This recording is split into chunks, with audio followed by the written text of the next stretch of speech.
Western wear, you'll never strike out with Ariat. Not into cleats? Ariat has boots for any occasion, and nobody has more in stock than Harrison's. Work staples, Western favorites, and casual styles to wow any crowd. Catch Ariat at a Harrison's near you or harrisonsusa.com.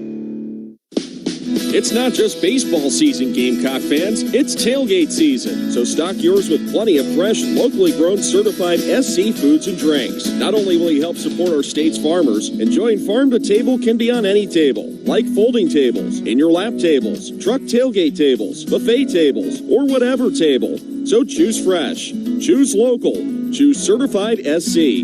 It's a matter of taste. Learn more at certifiedsc.com. Join Gamecock fans of all ages on Saturday, April 25th as you run, walk, or jog through Gamecock Park and the indoor and outdoor football practice fields for this year's Cocky Trot 5K and Fun Run and Walk. It's fun for the whole family, so don't miss out. Registration includes a commemorative race shirt and medal and access to purchase discounted football and baseball tickets. Register today at gamecocksonline.com/cockytrot. That's gamecocksonline.com/cockytrot.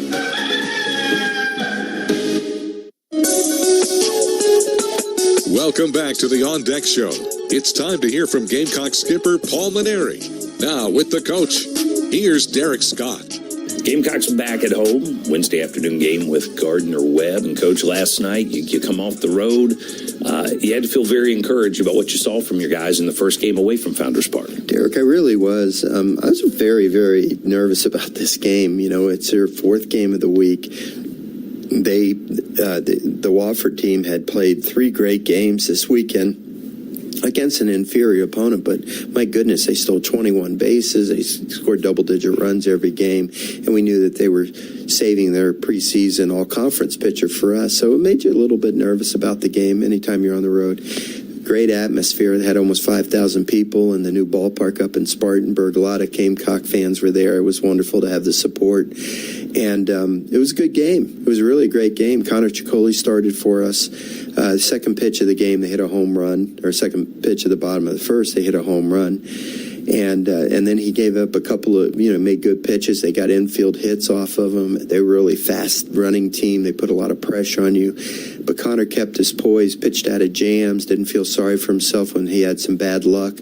Got us through 5 innings, and eventually we started to get some hits. Reese Moore came through with a very clutch base hit, and then Ty Bach, the former Wofford Terrier, got a big RBI hit for us. So we were basically up 3-1 for most of the game. And when Ciccoli gave us 5 innings, we had to go to the bullpen. Everybody came in out of the bullpen, did a really terrific job. We tacked on a couple, and then had a big top of the 9th inning with a couple of home runs. So you look at the box score and you say a ho hum victory, but it was a hard fought game. It was a good ball game. Glad we won. 5th game in 6 days coming up today. You are going to give some guys some run, as they say in basketball, giving some opportunities to some folks that maybe haven't had as many opportunities. Is that a byproduct of 5th game in 6 days, or you just have some folks who you want to get a look at? Well, I don't think it's so much the 5th game of 6 days. We didn't play with a lot of energy the day after playing the doubleheader to open the season, and it's kind of sending a message a little bit, that hey, if you're not going to play hard, if you're not going to be focused, if you're not going to, grit your teeth and get in there and really let it go every day, that we have other guys that can play, and I'm going to show that I'm not afraid to play those guys. So we're going to have 3 different infielders today. Eric Parker will be at third base in place of Dawson Harmon, and Pat Evans will get his first start at second base. And although I thought Jack Reynolds played a good solid game last night, and Will Craddock's back. So he had a great preseason until he had that abdominal strain, and the wind's galing out today. We'll see if he can get a couple up in the wind and get us some quick runs with home runs. So I think it's a good sign when you have a little bit of depth and that some players are interchangeable, because when you have injury, you want guys to be ready, that type of thing. So it's not so much 5th game in 6 days as much it was a little bit of the way we handled the day after the opening game of the season, plus just wanting to give some other guys an opportunity to play and see what they can do. If there's one area where that can catch up to you in terms of that many games and that many days, it's pitching. How are your arms going to respond? So pretty big moment for Bradley Hodges, who comes in and makes his Gamecock debut. You need him to be strong. he actually was originally scheduled to pitch last night's game, but his preseason performances were not good. And I had a very honest conversation with him, and I took him out of the starting role on Tuesday. I would have liked to have started Logan Prisco today, but we needed him last night to win the game, so we used him for 2 innings. And then the report I got from both Chris Gordon and Terry Rooney, our pitching guys, was that Bradley's bullpen session on Sunday was really, really good, maybe the best he's had since he's been here. So maybe there's a little bit more determination in his way he's approaching things, and this is a big start for him. You're right. I wouldn't say we're running on fumes, but certainly the bullpen has been taxed by playing so many games, and we'd like to get the starting pitcher to get us 3 or 4 innings tonight to burn up some innings and keep us in the game. So this is a big start for Brad, and hopefully he'll be up to the challenge. All right, Coach, appreciate the time as always. Best of luck tonight. All right, Derek, thank you. You're locked into South Carolina baseball. Today's game is brought to you by Prisma Health, the official healthcare system and team physicians for the Gamecocks. Founders Federal Credit Union. Visit RelaxJoinFounders.com to see if you qualify for membership. And by Coca-Cola. Fan work is thirsty work. Enjoy a Coca-Cola. Starting lineups and the opening pitch are on the way after this timeout on the Gamecock Sports Network from Learfield.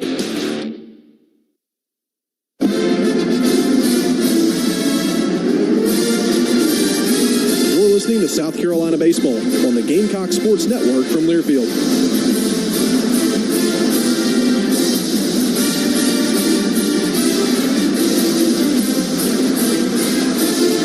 Every game for free on the South Carolina Game Day app.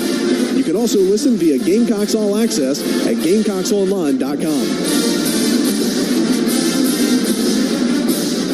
Time to swing for the fences. First pitch, swinging, drive to right field, Brown at the wall, it's gone! These are the real sounds of spring in Columbia. Stays in the stretch, and the first pitch grounded, and a diving stop by Bo Hollins, who dives to the bag, and he beats the hitter there. Scobie lifts the fly ball to deep center field, back to the wall, he's looking up, it's over the batter's eye! Tune in all season long on your home for South Carolina baseball. The Gamecock Sports Network from Learfield.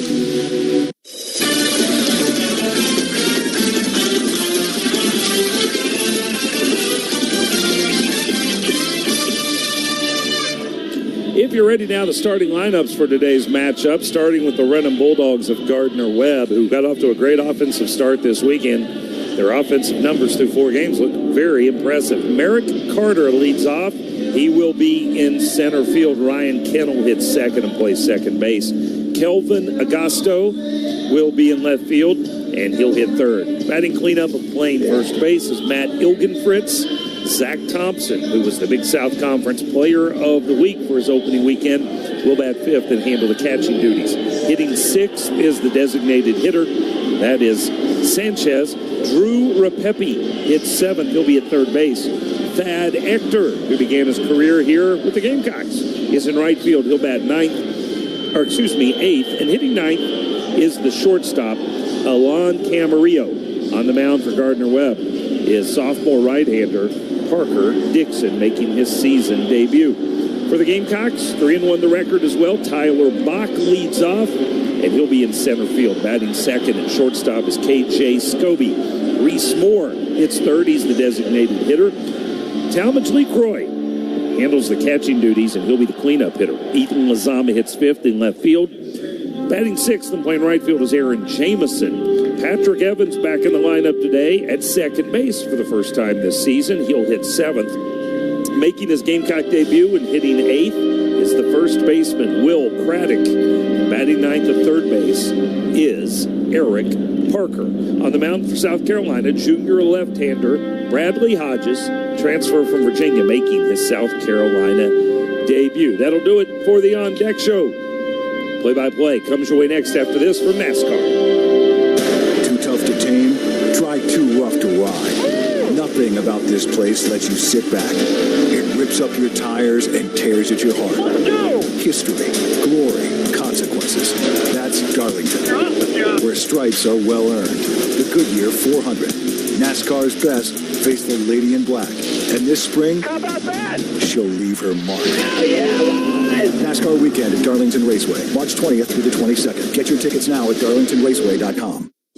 When you're working on your financial game plan, it helps to have a teammate on your side. There's no better financial teammate in the game than Founders Federal Credit Union. Their financial pros work to understand your financial goals and help you strategize a path to accomplish them.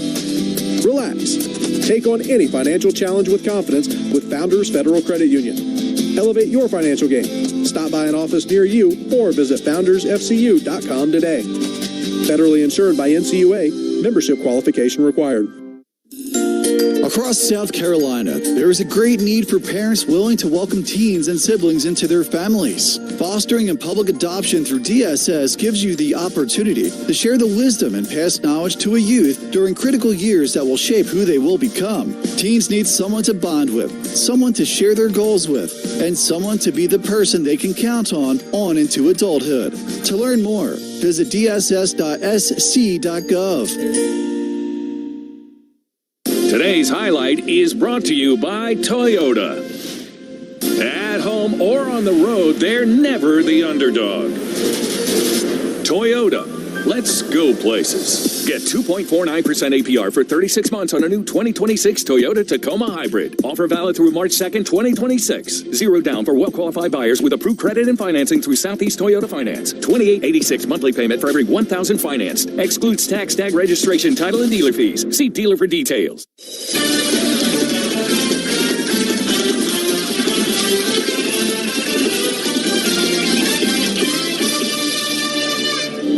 Left-hander Bradley Hodges on the mound getting his warm-up tosses in, ready to make his Gamecock debut. Before he does, let's pause 10 seconds for station identification. This is Gamecock Baseball from Learfield.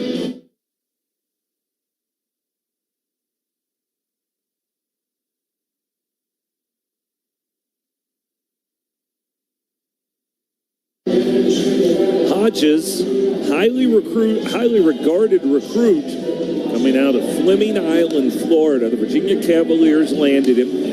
He had Tommy John surgery that really slowed his development. He only pitched in 9 games the last 2 seasons. He was pretty highly thought of in the portal process, and now getting a fresh start. Let's see if he can make good on some pretty significant potential. Yeah, as I said in the opening with you, it'd be really cool to see him maybe become that left-handed starter in the weekends as we progress down, but it all starts today, and we did a nice job last night. A lot of strikes early. That's what you really want to see out of him today.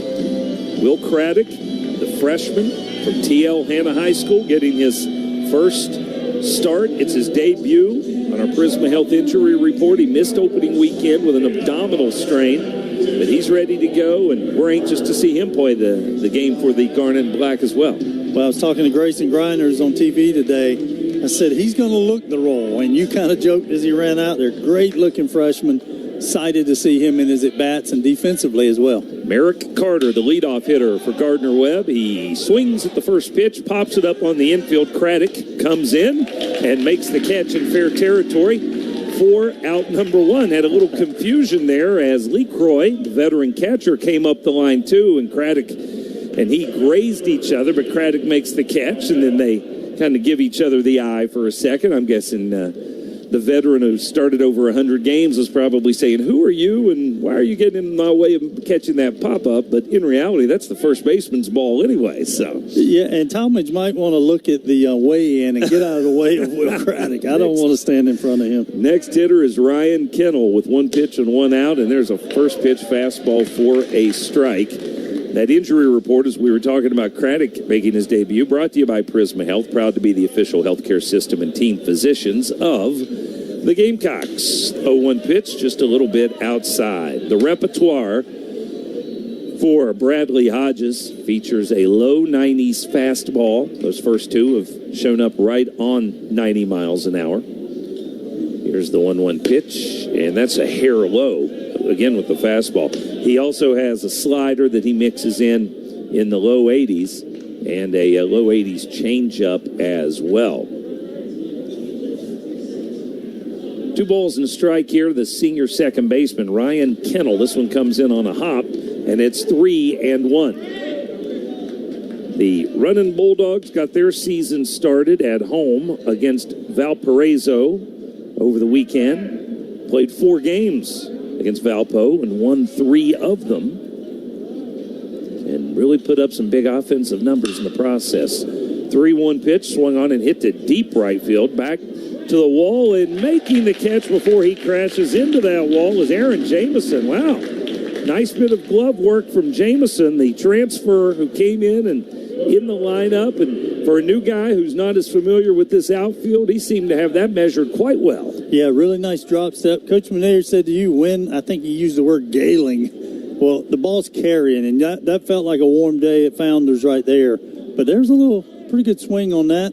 But again, throwing strikes, that's the key. So 2 outs, and here is Kelvin Augusto, and the first pitch nearly plunks him and goes to the backstop. Augusto, senior from Rotterdam, New York, and actually, he's that's my mistake. I'm looking at the wrong line of the roster. He's from Puerto Rico. Vega Baja takes a pitch outside. It's 2-0. Augusto transferred into Gardner-Webb this year from Alabama State. Right-handed hitter, off to a 375 start. Stewie's already got 10 runs batted in through their first 4 games, and he takes a strike here. Yeah, we saw crazy numbers yesterday. Walford, 21 out of 25 stolen bases. Then you look at the crazy numbers of Gardner-Webb, just like that, to have those type numbers after just 4 games. 3 balls and a strike here to Augusto. Bradley Hodges looking to set the running Bulldogs down in order here in the top of the first. He's retired the first 2. And a 3-1 count, and the pitch is popped foul and out of play off to our right. As Stewart mentioned, the weather conditions are rather nice by our standards. We'll take 74 degrees at first pitch. Absolutely. There is a lake wind advisory in Columbia, but with each passing hour, those winds are dropping. So the wind you experienced in batting practice is stronger than the wind you're getting here in the first inning. Payoff pitch, popped up, shallow center field. Out goes the second baseman, and making the catch is Patrick Evans for out number 3. 3 up, 3 down goes Gardner-Webb in the top of the first. Gamecocks coming to bat after a local timeout on the Gamecock Sports Network from Learfield.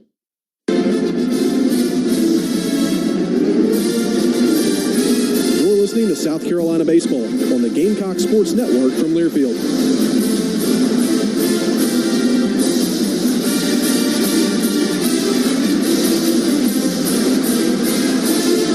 Every game for free on the South Carolina Game Day app. You can also listen via Gamecocks All Access at GamecocksOnline.com.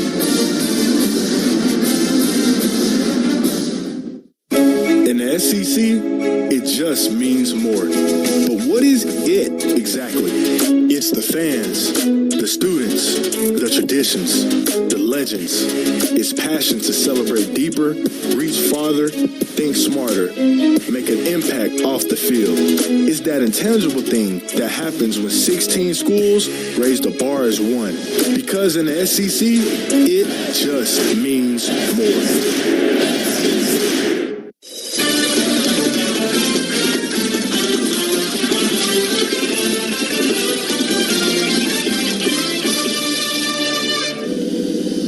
Corner Pantry is proud to sponsor Home Runs for Scholarships. For each Gamecock home run, Corner Pantry will donate $50 to the General Scholarship Fund of the USC Athletics Department. Corner Pantry, download their app to save at the pump and in the store. Gamecocks hit a couple of big flies last night up in Spartanburg, and we'll see if they can pick up where they left off here back at home against right-hander Parker Dixon, sophomore, who was in the rotation in 2024 for Gardner-Webb, missed all of last season. So this is not just his first appearance of the season, it's his first appearance since 2024. Not expected to be out there for very long, but they wanted to get his feet wet, so he gets the start here on the Wednesday afternoon road game. Well, as we were talking, Coach Chester said you're going to see a lot of guys, which we probably will as they go through, but right here's the key. Last night, we had quality at bats throughout the lineup. We got different. lineup tonight, as you've already mentioned, but same guy leading it off and the guy that was really hot last night, Scobie, in the 2-hole. So let's get this inning going here. Tyler Bach, 312 batting average, 5 for 16 so far, and a 421 on base percentage. He has filled the bill so far in the role that they envisioned for him, which was the everyday leadoff hitter and center fielder. Left-handed batter draws the third baseman in on the edge of the grass. First pitch to him, lifted in the air to right field. Boy, he just missed that one. That is a sky-high fly ball, and camping and waiting is Ector in right field. He'll make the catch for out number 1. And yeah, that was missed by just a fraction of a millimeter from being the perfect launch angle to drive one out of here, huh? Yeah, and, we saw it last night on the first couple pitches, like Coach said, so I think Tyler had said, I might do that, but just missed that. Here's KJ Scobie, the hitting star of last night's game, and now time is called as our pitcher is headed off the mound and toward the dugout, and he's taking something off of his left wrist. And you better believe we've got our first you're back. Yeah, that's what I'm here for. Equipment timeout. Took all of one batter for the equipment, for the technology to fail. Oh, gosh, that's awesome. That's how we roll around here. But now the catcher he wants a new one, too. Why not? They know you're back. You got the Jeopardy theme song going. We can replay it. One pitch. One pitch is how long the equipment worked. Oh, you gotta love it. Gamecocks in their home whites today. These are those uniforms that were brand new last year, broken out during the middle of the season. If you're familiar with the way the LA Dodgers uniforms look, that's kind of the take on these. They are white. There's no piping. There's no stripes, no pinstripes. You've got Gamecocks written across the chest in that cursive font similar to what the Dodgers have. And Gamecocks is written in black. And then below that on the front of the jerseys, you have the numbers for each player in garnet. Here's Scobie as play resumes, and he takes strike 1. KJ last night, as we mentioned, 4 base hits, including a home run, drove in 3 and scored 2. He was hitting 6th last night, and he's up in the 2-hole today. Checks his swing on a changeup, and he went around on appeal. Well, Brad Muller was with me last night, and I kept saying to Brad, it's amazing how that number beside your name in the lineup, I thought he was super relaxed last night. Want to see how he responds coming back tonight in the 2-hole. He's behind in the count 0-2 here to Bradley Hodges, to Parker Dixon, and the 0-2 is swung on and missed. So 2 gone for the Gamecocks here in the bottom of the first. Gardner-Webb wearing black uniforms, jerseys, pants, and hats with red numerals and lettering, trimmed in white. Those are some old school pullover V-neck jerseys that your favorite teams in the 1970s and 80s would have loved. So quite the drastic difference between these two uniform styles. The classic look that the Dodgers have made famous, and that style that I think if it was left in the dustbin of history, we'd all be better for it. Well, that was my high school year. This was our uniform set. We wore red cleats, so we really accented the red. Now, we didn't wear our pants Will Sanders style like a lot of them, but that was our Mid-Carolina Rebels uniform right there. Very slimming. 2-0 the count to Reese Moore, batting with 2 outs and the bases empty. And he lines this into right field, and that'll be a base hit. Off-speed pitch, he didn't hit it real hard, only 84 miles an hour on an exit speed, but it cleared the infield, and Moore's on base. Now, see, that's where I can tell you had your sunglasses on. You compared their pants style to Will Sanders. It's the opposite. They've got them pulled all the way down. It's just that the stripes on the side of the pants stop at the knee. Okay. All right. Well, I was thinking that was it up there. So, this is, we didn't have those stripes on ours. I mean, when the stripes stop halfway down the leg, what are we doing? Here's Talmadge LeCroy, and he takes a strike.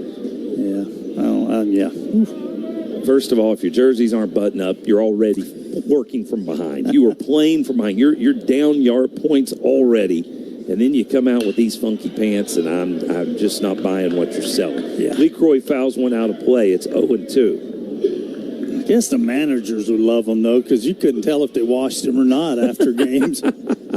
Great point. Runner at first, 2 outs, bottom of the first. Scoreless ball game. And the pitch to Lee Croy is lined into left field, and that's hit hard, and that's a base hit. Running towards the line to cut it off is Augusto, and he does, and he will force Moore to hold up at second base. Back-to-back 2-out singles for South Carolina. That brings Ethan Lozama to the plate. Yeah, last night, Talman's first 3 at-bats, didn't like what I saw, struck out, had kind of a soft fly, another strikeout, but then it all changed. Got a hard single, got a crushed a home run in that big old ballpark later.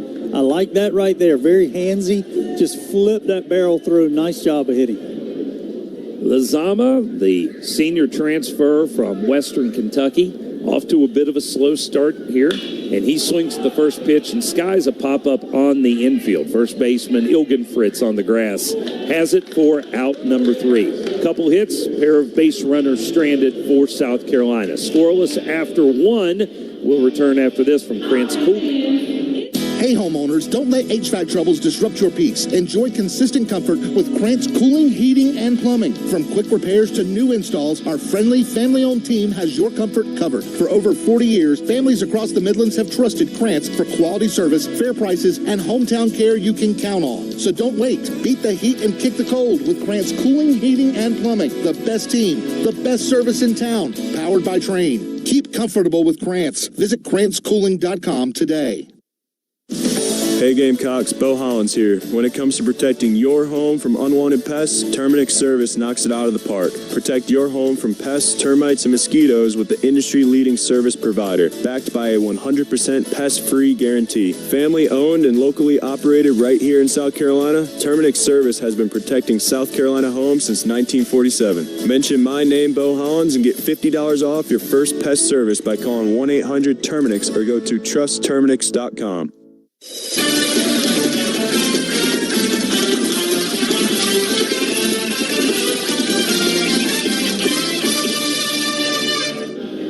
Since 2002, more than 244,000 lottery-funded scholarships and grants have been awarded to University of South Carolina students. The South Carolina Educational Lottery is a proud sponsor of Gamecock Athletics and of all lottery scholarship recipients across the state. Playing for fun is a win for education. Gamecocks and Gardner-Webb just underway with 1 inning in the books. A good, clean start for Bradley Hodges. He'll face 4, 5, and 6 in the running Bulldogs order, and it starts with Matt Ilgenfritz, redshirt junior first baseman. He's got to feel like he was left out of the party over the first weekend. They have all these gaudy numbers, and Ilgenfritz is only 3 for 14. So he's sitting on a 214 batting average, but a guy who has pretty good proven track record in this lineup. Right-handed hitter, first pitch in for a strike at 88 miles an hour. Ilgenfritz last year played mostly third base, and he hit 255, slugged 471. Change up low and away, evens the count 1-1. Gamecocks defensively, a different lineup than we've seen in previous games. Eric Parker getting his first start of the season over at third base. There's a fly ball hit in the air to center field. May have gotten that one a little bit off the end of the bat as Bach wakes on it and has it for out number 1. Scobie at shortstop, as he has been every day this season, but everyone around him is new. Parker at third.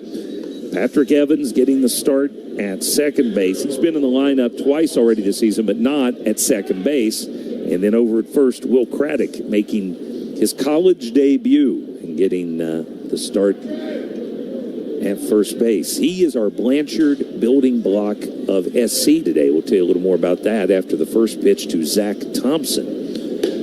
That's a off-speed pitch that misses outside. Thompson, the senior catcher, transferred into Gardner-Webb from Mercer. Now, he never put up big numbers for the Bears, but boy, did he come roaring out of the gate in his first weekend with Gardner-Webb.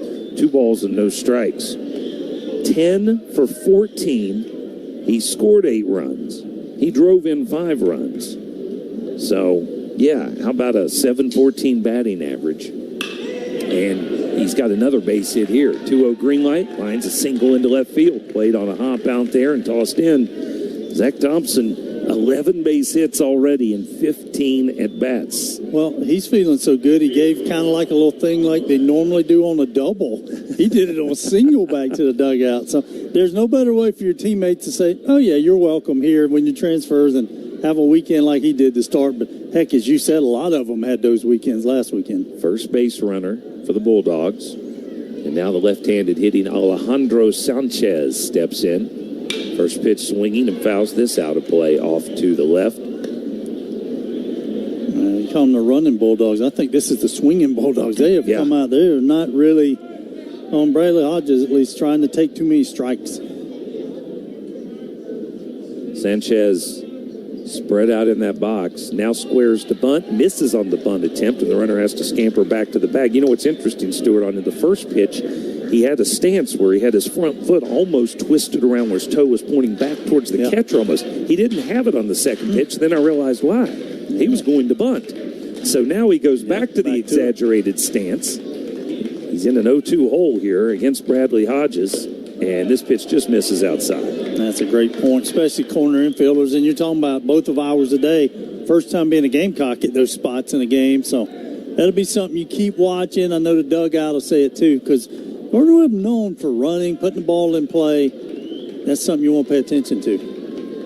1 on, 1 out here in the top of the second. And here's a looper into right field. Here comes Jamison. He dives. He cannot make the catch. He picks up the ball loose and then throws it past the second baseman who was coming out to pick it up. Let's see if Jamison is okay. Whenever they dive forward and roll over their glove hand, you worry about it. He is up on his feet and going back to his position and doesn't seem to be showing any pain. It was an outstanding effort from Aaron Jamison. He gave all of the effort to try and glove that one on a sinking looper, but he couldn't quite glove it. He did smother it. So that's a base hit. Back-to-back singles for the Bulldogs. 2 on with 1 out. And here's Drew Repepe, the third baseman. First pitch fastball. Now, I will say this. Thompson and Sanchez were the two hottest hitters in this Gardner-Webb lineup. Both of them over 700 through 4 games. So no surprise to see them get base hits. But Bradley Hodges being pressed a little bit here. The 0-1 delivery. Fouled back. No balls and 2 strikes to Repepe. I certainly wouldn't say it to Bradley Hodges, but sometimes you can throw too many strikes early, and they just feel very comfortable. I'd love to see him run one of those a little bit in. Just make somebody a little uncomfortable at the plate right now. Repepe, a redshirt junior. Returner in the lineup here for Gardner-Webb. Changeup, misses outside. And it's 1-2. Keep an eye on Jamison. I think it's more the wrist. He keeps kind of flexing that glove hand wrist. Hodges getting the communication from the dugout on what pitch they want to see. And now here comes the 1-2, and the breaking ball misses badly as LeCroy has to come out of his stance in full extension to haul that one in. So far, the slider and the changeup, he has not been able to land. It's really been the fastball, and when it's 88 to 90, that can be dangerous. Big pitch here. 2 on, 1 out, 2-2 delivery. Just misses. Home plate Richard Riley not showing us a very big zone in the early going. We got a little 3D strike zone going over here, and that one clipped the strike zone right there. So that's not great news. No, so we need to get some of those calls here. Payoff pitch. Let's see if the runners are moving here with 1 out. They are not, and the pitch is fouled back into the screen.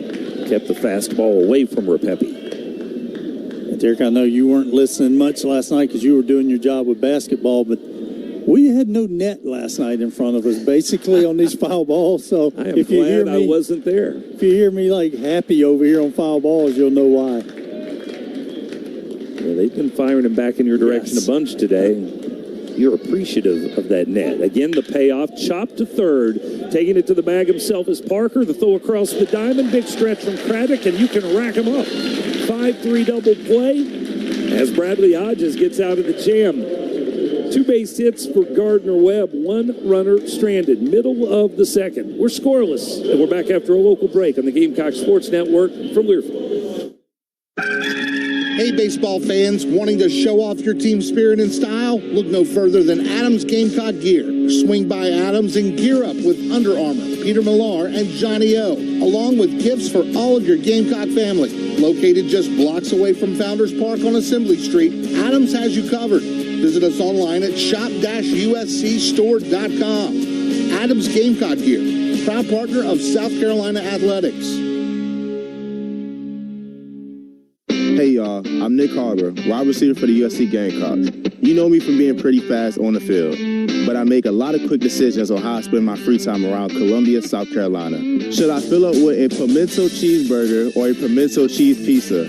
Will I spend my all-season Saturday mornings at Soda City Market or floating down the river? It turns out you don't have to just choose one. Plan your quick getaway at experiencecolumbiasc.com.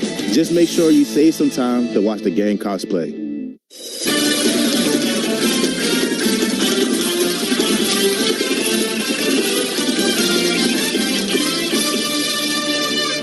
Get your head in the game with Founders Federal Credit Union. See how a Founders membership could elevate your financial game. Train your financial skills with the wide array of tools and services. Visit relaxjoinfounders.com to see if you qualify for membership. With Stuart Lake, I'm Derek Scott. Luke Hallett helping us out in the studio today as we head to the bottom of the second inning, and already a pitching change for Gardner-Webb. So starter Parker Dixon returning from injury, having missed all of last season. They did indeed just want to get his feet wet, and he pitched 1 inning for them. And now they hand things off to Matt Manley, a right-hander who is a transfer from Samford.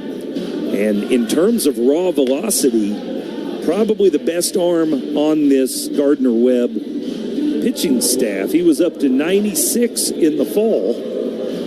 Got a 4-pitch mix, so definitely a different look, a contrast than what we saw in that first inning. Yeah, and, we haven't got to see that yet. And that's what you kind of train all off-season and preseason to get used to SEC velocity. Average 93 from righties last year, 91 in the league. And, boy, they pitched under that a lot this weekend so far. So it'll be fun to see if we can get one of these upper velocity guys for the hitters. Absolutely will. And for Carolina, here in the bottom of inning number 2, we'll see Aaron Jamison leading off. Jamison making his second start of the season. So far this year, 1 for 4. Has scored a couple runs and driven in 1, and he's walked 3 times. So he's shown a patient approach. Left-handed batter, first pitch fastball misses outside. Jamison originally from Morgantown, West Virginia. I will make sure as I get to know Aaron that I do not share with him my opinion of Morgantown. 1-0 delivery. That's a fastball at 91, in for a strike. He began his career at WVU, which of course is located in Morgantown. Played for an old friend of yours there, didn't he? Sure did. Coach Randy Mazey and coached me in college and hung around long enough to get him for a couple years. 1-1, swung on, foul tip into the mid of the catcher. It's a ball, 2 strikes. Mazey recruited him. Jamison played for him for a season, and then Randy retired. Yep. And the new coaching staff came in, and Jamison ended up transferring out at winter break. Went the JUCO route last year.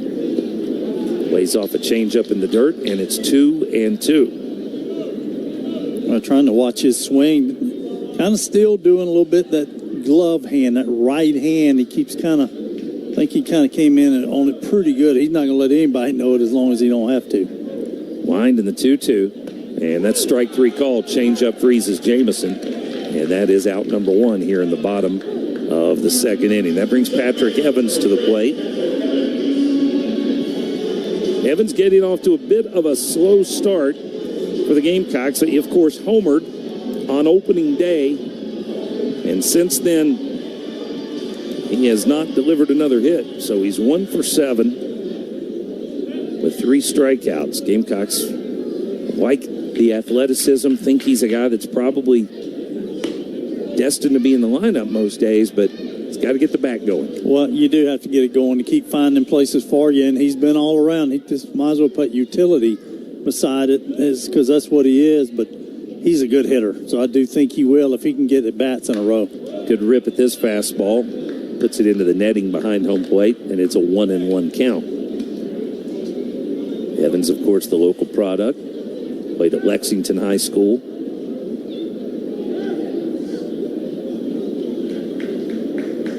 On deck is Will Craddock. Another foul ball back to the screen. So far, from the right-hander Manley, I think it's basically been fastball changeup. I don't recall seeing anything with any break to it. No, I haven't either. And the changeup, now it moved. That was a really good pitch of James. It had that changeup run that you want. It was 83. The fastball's been about 91. I think it's the best I've noticed. 1-2 delivery. And a chopper off the plate and foul rolls over to the Gardner-Webb dugout. Now that one may have been a bender. Well, that's what I was trying to see, kind of. But the spin rate doesn't really indicate it because it's still 85 miles an hour on the release. But yeah, you know spin rate better than me. Those numbers are still very foreign to me. Change up, swung on and missed. So back-to-back Ks for Matt Manley. And here comes Craddock. As we said, he's our Blanchard building block of SC, which is presented by Blanchard Machinery, as we highlight the young players who this program builds around. And this is a guy who, coming out of T.L. Hanna High School up in Anderson, there was a lot of hype about what he did in the high school ranks. And I know everybody's been anxiously waiting for him to get healthy so we could see him swing the bat for real. First pitch sails high to Craddock. He took BP yesterday in Spartanburg. It was impressive. I was thinking, if he's not healthy, my goodness, what is healthy? Because it was hitting the backstop, and that's a big ballpark up in Spartanburg. And he rips a line drive, short hops off the third baseman, picked up by the shortstop. He'll have no play. And 110-mile-an-hour exit velocity. That was smoked by Will Craddock. And the freshman's debut so far, a good one, as he's got a base hit in his first college at bat, and it was not a cheapie. No, a lot of times Kent Riker to come down and look at you and I on the play. Kent didn't need us on that one. That ball smoked. Third baseman going, whew, back on up. Repepe happy that he still got all of his appendages attached after that smoker came at him on a short hop. That was one of those where you don't have time to get out of the way. No. You couldn't olay it. It's right at you. So you just throw the glove down and hope. And that brings Eric Parker to the plate now with 2 outs and a runner at first. And he chops one slowly to Repepe at third. Charging, fields with the glove hand and the throw on the go in time to retire Parker. A base hit, a runner stranded for South Carolina. After 2, we're scoreless, and we'll return after this message from the South Carolina Lottery. A scholarship doesn't just pay for school. When I first started out, I'd be around a baseball field all day, just watching the guys' feet, like how they're moving, how they're breaking out of the clay. Turf grass management is not just cutting grass. There's so much more to it. It turns passion into purpose. The South Carolina Education Lottery, it definitely allowed me to find myself again, to get an education, eventually starting my organization. I Got Legs. Adam and Greg are 2 of over 750,000 life scholars giving back for a better South Carolina. Visit sceducationlottery.com/betteryou. It's not just baseball season, Gamecock fans. It's tailgate season. So stock yours with plenty of fresh, locally grown, certified SC foods and drinks. Not only will you help support our state's farmers, enjoying farm to table can be on any table, like folding tables, in your lap tables, truck tailgate tables, buffet tables, or whatever table. So choose fresh, choose local, choose certified SC. It's a matter of taste. Learn more at certifiedsc.com.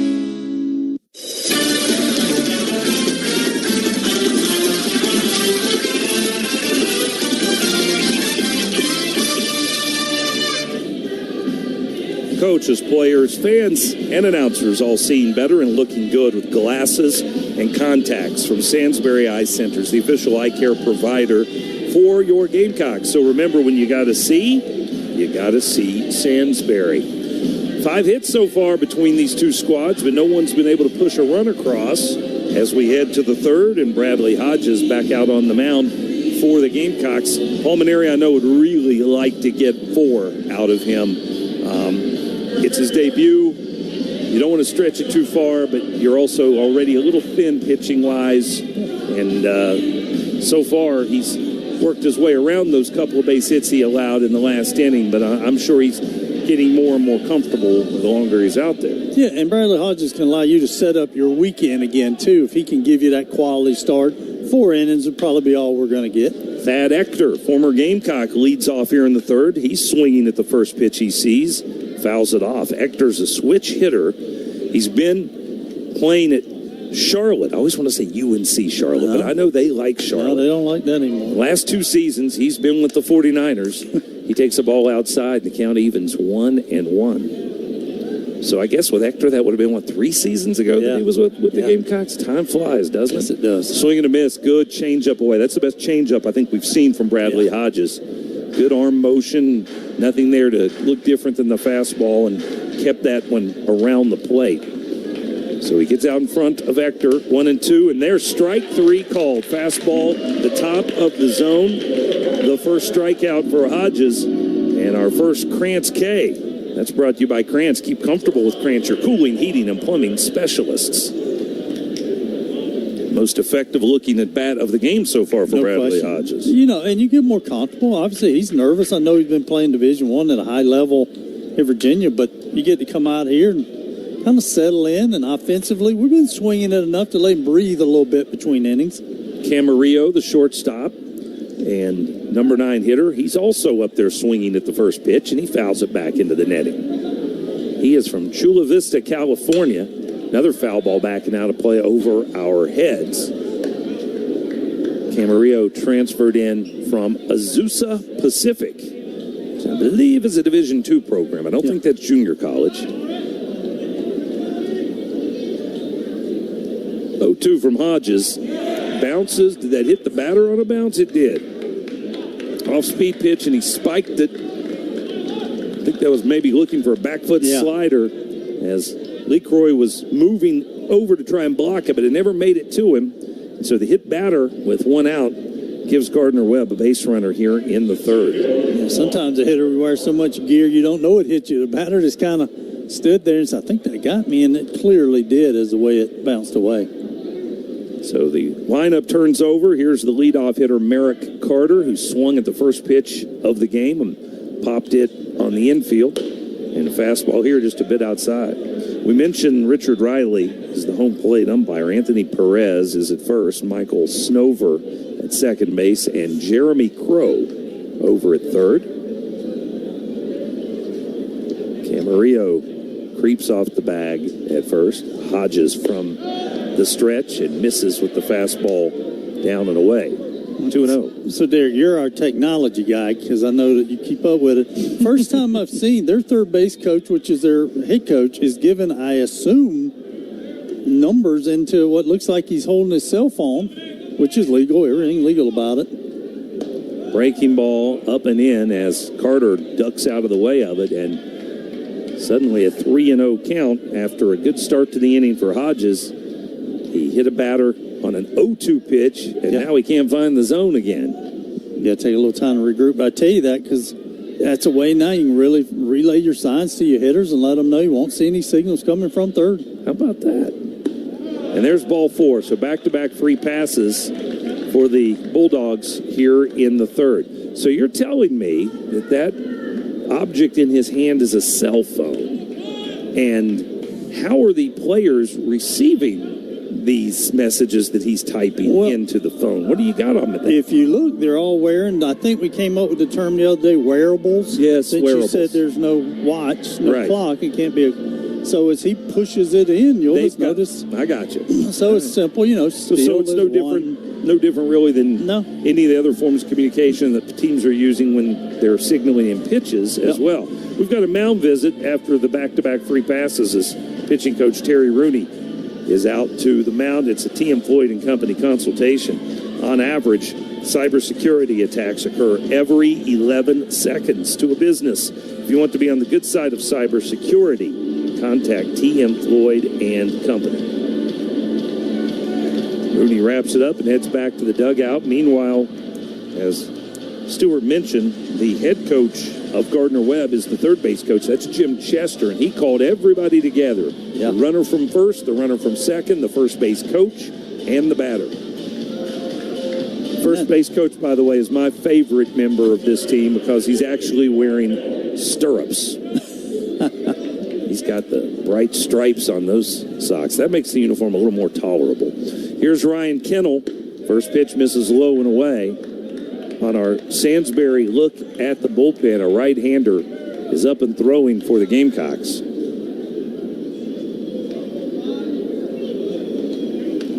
Scoreless game in the top of the third. Gardner-Webb threatening here with 2 on and 1 out. And a good-looking breaking ball drops in for a strike. Since we're back on the uniform, can I tell you one more thing we wore back in the 80s? We had the 2-in-1 sock. You remember those? We had the stripe on it for you? It looked like stirrups. So did you like those? No. No, I want real stirrups. Breaking ball again that just misses the outside corner, and it's 2-1. I didn't like them either. I think Greg Maddox might have been the only guy that liked them through the 90s. He carried that on with him his whole career. As good as he was a strange ranger, so he would definitely march to the beat of a different drummer. Foul ball back on another off-speed delivery. Count evens 2-2 here to Ryan Kennel. Kennel hit it a long way in the first inning. It was run down just a step shy of the fence in right field by Aaron Jamison. Wind, as we talked about earlier, is lessening as this game progresses. Now it's just a light breeze out to right field. 2-2. Popped to center field. Bach retreats and now circles under it and has it. Runner at second will tag, and he will go to third. And Gardner-Webb will have runners on the corners with 2 outs for Kelvin Augusto. So a good bounce back there from Hodges, and now he needs to get himself one more out to keep the running Bulldogs at bay. He has thrown 45 pitches so far through 2 2/3. Talmadge last night behind the plate, really good at blocking balls and let our pitching staff feel comfortable to throw the breaking ball, throw the change up in the dirt.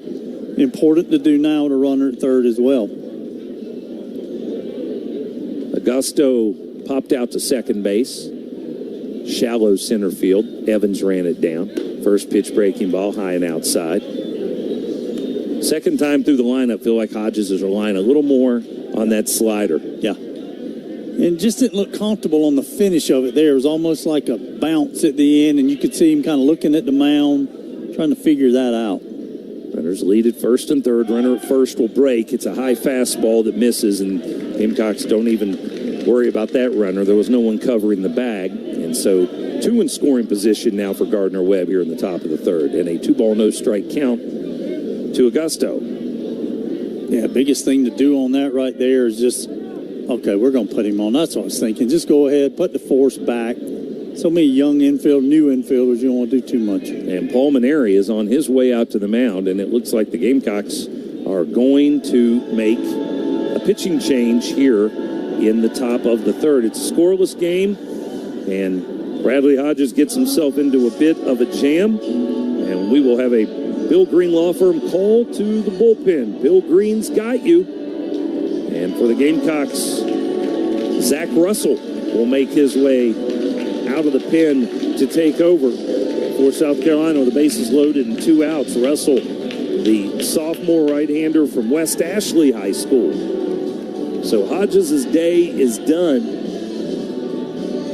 And, of course, the runners on base belong to him. They're his responsibility. 2 hits allowed through 2 2/3 innings. He got in trouble in this inning with some wildness after the first at bat of the inning was his most impressive of the game. We said he struck out Thad Ector on 3 pitches and then had an 0-2 count on the number 9 hitter, Camarillo. He hit him in the foot with a back foot slider, and it really got away from him a little bit then. Followed that up with a walk, and at that point, with it being scoreless, the rope was a little shorter, and Coach Maneri decides he's seen enough, and Hodges ends up throwing 45 pitches, 24 of those for strikes. And so Russell will take over. Zach making his second appearance of the season. He threw an inning on opening weekend, and it was a completely clean inning. No base runners allowed. Yeah, I was going back to game 2. He was 4th in relief that day, 15 pitches. As you said, a scoreless perfect inning. So this is the parts, and we're in the midweek too. You know, we're Gardner-WEBB, so we're going to run a lot of guys out there. We were hoping not to maybe have to run Zach Russell out in the third inning, but he calls for it. This is when you do it. So I got no problem with bringing in the righty. Good fastball against these guys, especially as you said already. Second time through, they saw the lefty. Bring the righty in now, a little bit different guy too. So great opportunity for Zach. Russell's a guy who came to this program in a non-pitching role, but with the live arm that he has, they liked what they saw. And as a freshman last year, he made 19 appearances. Now, that was only 16 and 2/3 innings, but in reality, for a freshman who was really transitioning a bit to more of a pitcher, I thought that was a pretty good workload for him to get his feet wet. And now this year we'll find out if he's ready to take on a more prominent role. Well, I agree with you. It sure did last year. And this is what he's getting right here. We use these moments to see how do they handle it. It's a bases loaded, no-score game. So you're not coming in just to eat up innings. You're coming in to get out of this and help us win the game. Not a big guy, really, 6'2", 170. He's still pretty thin, but, boy, he's got a live arm. That fastball can get up into the mid-90s. He faces Matt Ilgenfritz here. Bases loaded, 2 outs. First pitch, in for a strike at 88. So he started him off with a changeup. Yep. Ilgenfritz, as we said, scuffling so far this year. Batting average of 200. Russell from the stretch. And the 0-1. Oh, and a slider misses outside. And, boy, Lee Croy made a heck of a play to go get that one and keep it from going to the backstop. Talman's had to kind of get everything back in order because that was such a kind of just a funky type way he went after it, but called it cleanly. And, heck, he's right back. Give him a sign. Let's go. He was way out in the left-handed batter's box when he gloved that one, and I mean closer to the back of the batter's box. 1-1 pitch. Line foul and out of play down the right field line. That'll clear the corner pantry berm. And a fan down there on a cell phone luckily looked up and realized, wait a minute, that is tracking right for me. And he did the little two-step to get out of the way of it. So Russell gets the advantage here, trying to leave him loaded here in the third. 1-2 pitch, pop foul again and out of play by Ilgenfritz. Gardner-WEBB doesn't get cheated. No. They are up there hacking. Yeah, they showed it last weekend, and they've just come out. I've been impressed. Watch their BP, a lot of line drives, a lot of trying to drive the ball in the gaps. Not a crazy power BP, but, man, they have swung the bats here early. Russell stretches and pitches, and the changeup just misses inside. Boy, Russell was taking a step off the mound. He thought he had strike 3, but Richard Riley's strike zone continues to be very, very narrow. You know, I don't usually say he was right. But he was right. On my 3D strike zone I got this year, at least non-conference. 2-2, grounded into left field. That's a base hit, and that'll score 2 runs. Here comes the throw to the plate, and the runner slides in safely. Now Lee Croy's got a runner hung up between second and third. He throws behind him. Now the throw to third, and the tag dropped there by Scobie for out number 3. But Gardner-WEBB gets on the board. A 2-out, 2-run single from Matt Ilgenfritz. And in the middle of the third, the running Bulldogs take the lead 2-0. And we're back after a local break on the Gamecock Sports Network from Learfield. In the SEC, it just means more. But what is it exactly? It's the fans, the students, the traditions, the legends. It's passion to celebrate deeper, reach farther, think smarter, make an impact off the field. It's that intangible thing that happens when 16 schools raise the bar as one. Because in the SEC, it just means more. Time to swing for the fences. First pitch, swinging, drive to right field. Brown at the wall. It's gone. These are the real sounds of spring in Columbia. Stays in the stretch, and the first pitch grounded, and a diving stop by Bo Hollins, who dives to the bag, and he beats the hitter there. Scobie lifts the fly ball to deep center field. Back to the wall. He's looking up. It's over the batter's eye. Tune in all season long on your home for South Carolina baseball. The Gamecock Sports Network from Learfield.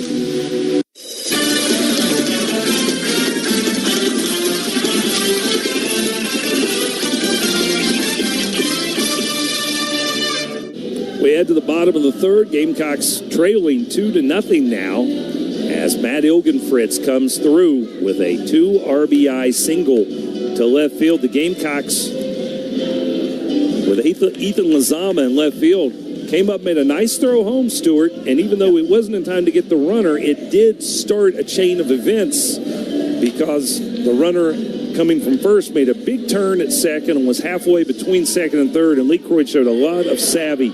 He really gathered himself and thought about, okay, I'm going to evaluate this situation. I've got control, and he decided to throw behind the runner to second, and then it was Evans firing a seed over to Scobie, who was covering the bag at third and getting the tag and stopping the Gardner-Webb rally. So a good defensive play, even though it was a run-scoring base hit for Gardner-Webb. Yeah, you like the fact. Come up, keep all your throws playable. Don't get crazy throws and let another advance. So, in that inning, you don't want another at bat with a runner in scoring position. Matt Manley back out for a second inning of work, and he starts Tyler Bach off with strike one. Lined in the pitch, and that misses inside.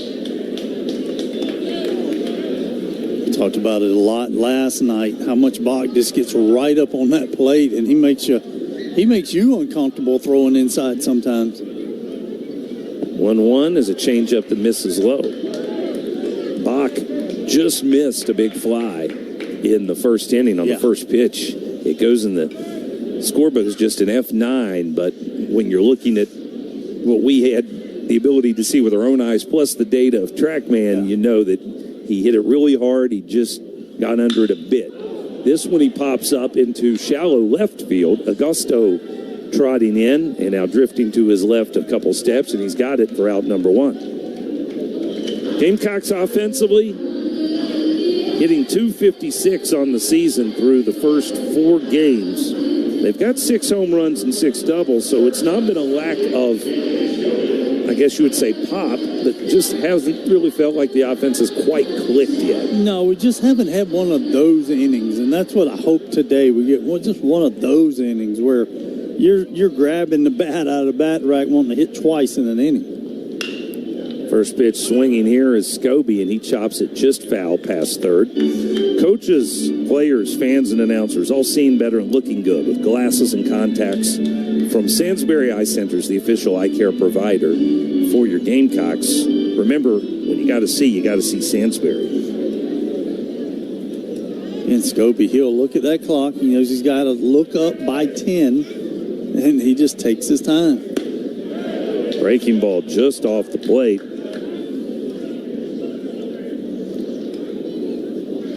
Evens the count.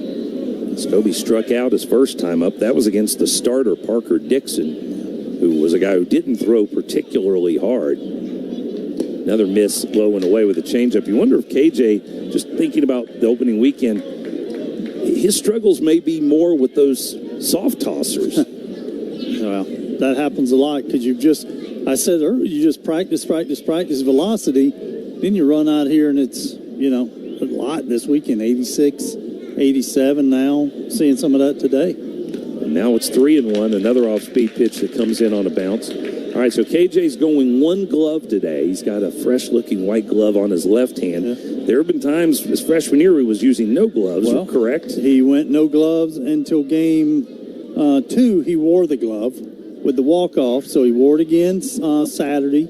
Has worn it every game so far. He's got a base hit here. 3-1 fastball goes right back from whence it came, through the box and into center field. And the Gamecocks have a one-out base runner here on a line drive into center, 108 miles an hour off the bat for KJ Scobie. And that brings Reese Moore to the plate. Moore had a base hit his first time up. And KJ, he wears it kind of like you do golf, and he never straps it, and then he takes it off. I keep wearing it, very Dale Murphy-ish. Nice Southern baseball reference there. I like that. Left-handed hitting Moore, takes a pitch down and in. Yeah, that's the KJ we need, a 108 off the bat. Now you get Reese Moore, who looks like he's really wanting to grab onto this 3-hole and just stay in that spot. Junior transfer from Iowa.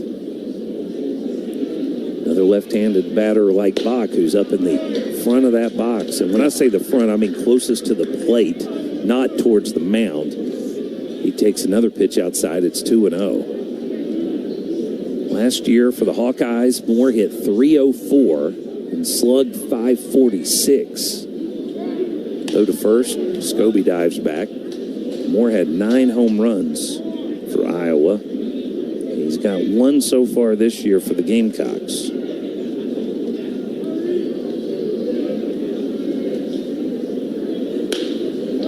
6 feet, 212 pounds, and now the count goes to 3-0 as Manley struggling to find the zone here these last 2 at-bats.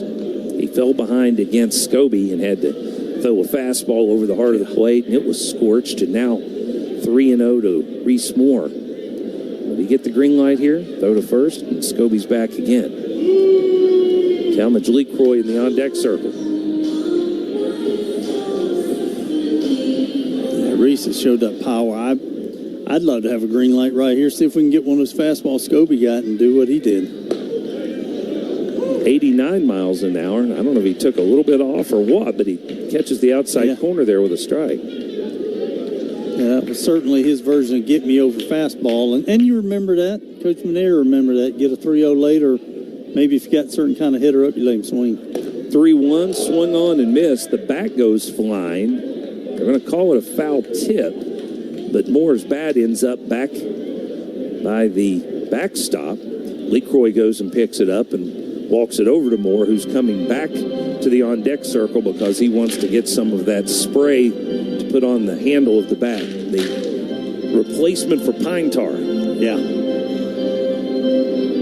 Give you a better grip, and now he's ready to deal with Manley again, who's fought his way back into this count after being behind 3-0. But I like that from a hitter. Loose hands, that means you got bat whip, so he wasn't just gripping it so tight. There goes Scobie. Payoff pitch misses down and in. That's ball 4. Tried to throw the changeup, Manley did. It was not a good effort, and he looks frustrated by it as he sulks off the mound and gets the baseball back. And Carolina now trying to answer what Gardner-Webb did in the top half of this 3rd inning when they scored 2 runs. Gamecocks have them at first and second with 1 out for LeCroy. Talmadge had a base hit his first time up. Again, that was against Parker Dixon, a different right-hander. Different in terms of velo, especially. Big spot for the senior catcher. First pitch swinging, and he fouls it back to the net.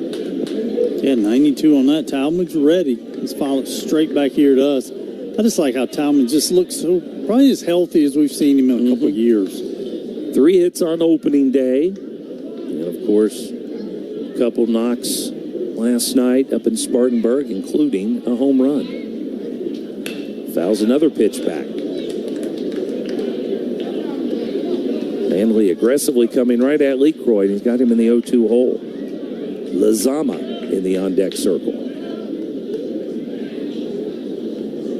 Scobie leads at second, Moore at first. Gamecocks trailing 2-0 in the bottom of the 3rd, and now Manley will step off of the rubber, and his catcher, Thompson, will jog out to the mound for a visit.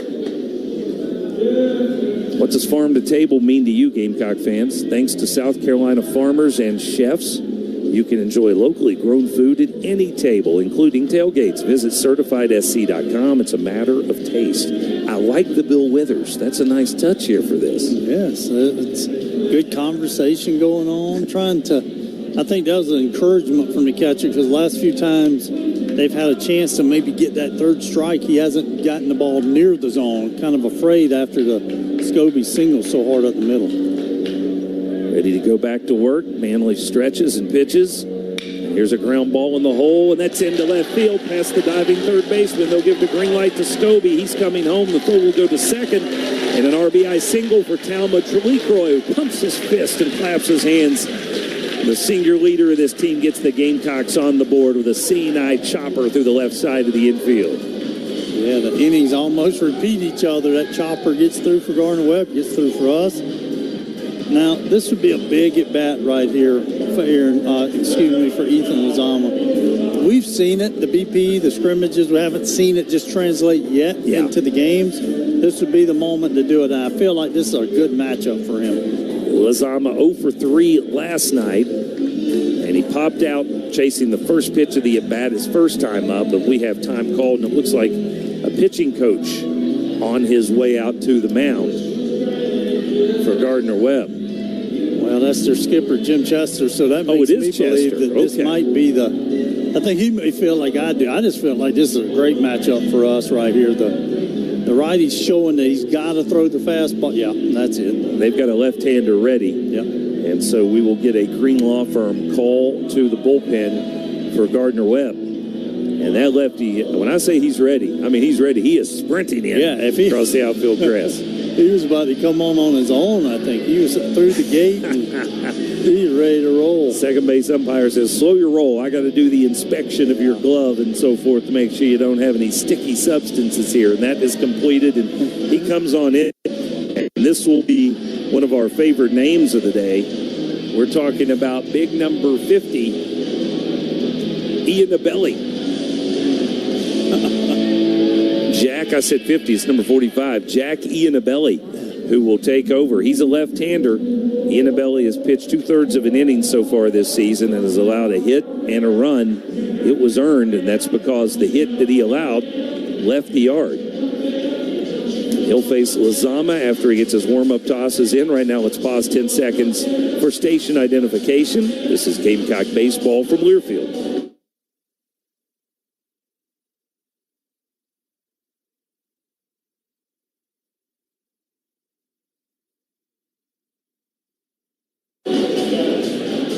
Sewell scoreboard time. LSU has a home game this afternoon with Nichols. Used to be Nichols State, now they're Nichols. And they lead, the Tigers do, 9-1. I think that one's in the 7th inning now down at Alex Box Stadium. We got a few more scores. A lot of people may be moving for some rain. Not this one, no. NC State Winthrop, 3 o'clock start, all tied at 3.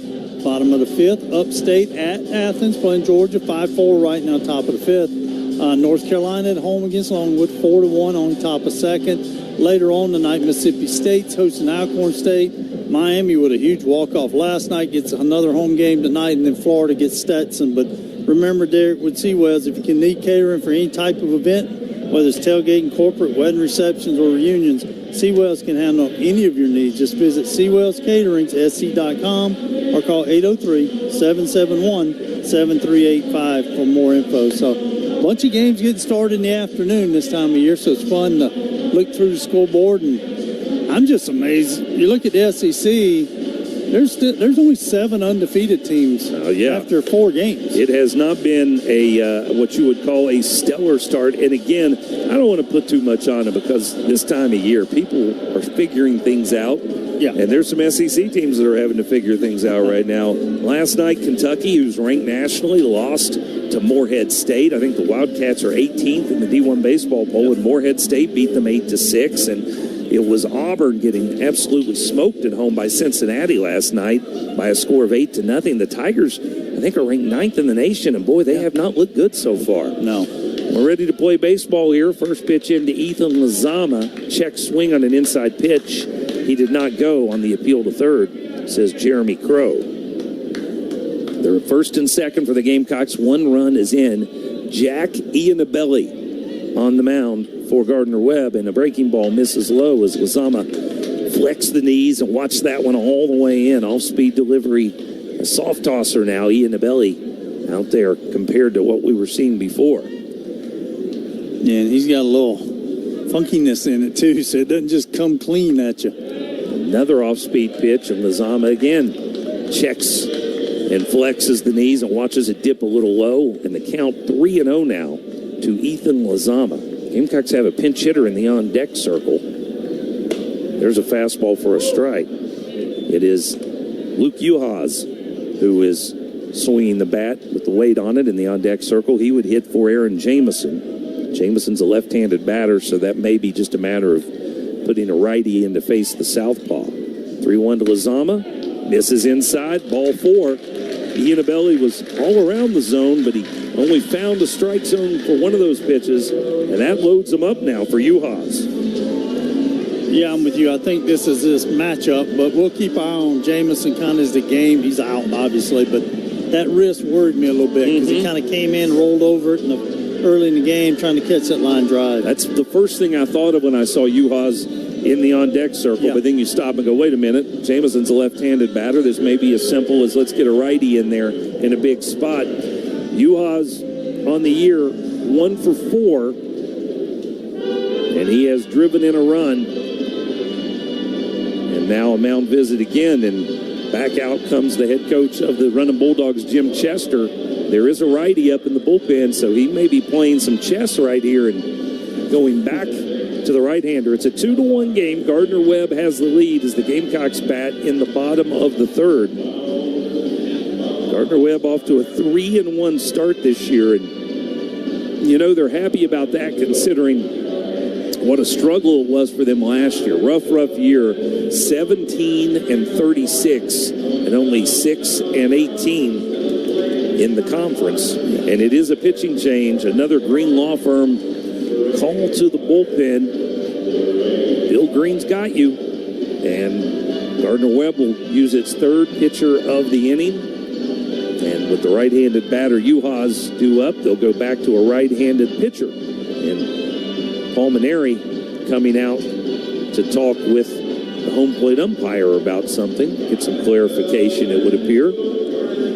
Well, you always come out just to make sure you heard him announce, because that was pretty quick change right there by them going to the pen. But I'll tell you one thing, this guy coming in realized the old sprint like there's a fire didn't work, so he took his time getting to the mound, unlike the last reliever. We're still waiting for official identification. I think I see a single number there, and I'm thinking that's a 5. You're right. It's a 5. So that's Colby Putnam, two-way player, freshman from Shelby, North Carolina. So he's a local product. And while he warms up, Stu, a chance for us to make mention of some very sad news we got today. A gentleman who we both know pretty well, who is a really big part of the baseball community and the athletics community in the state of South Carolina. We got word this morning that Bart Owens had passed.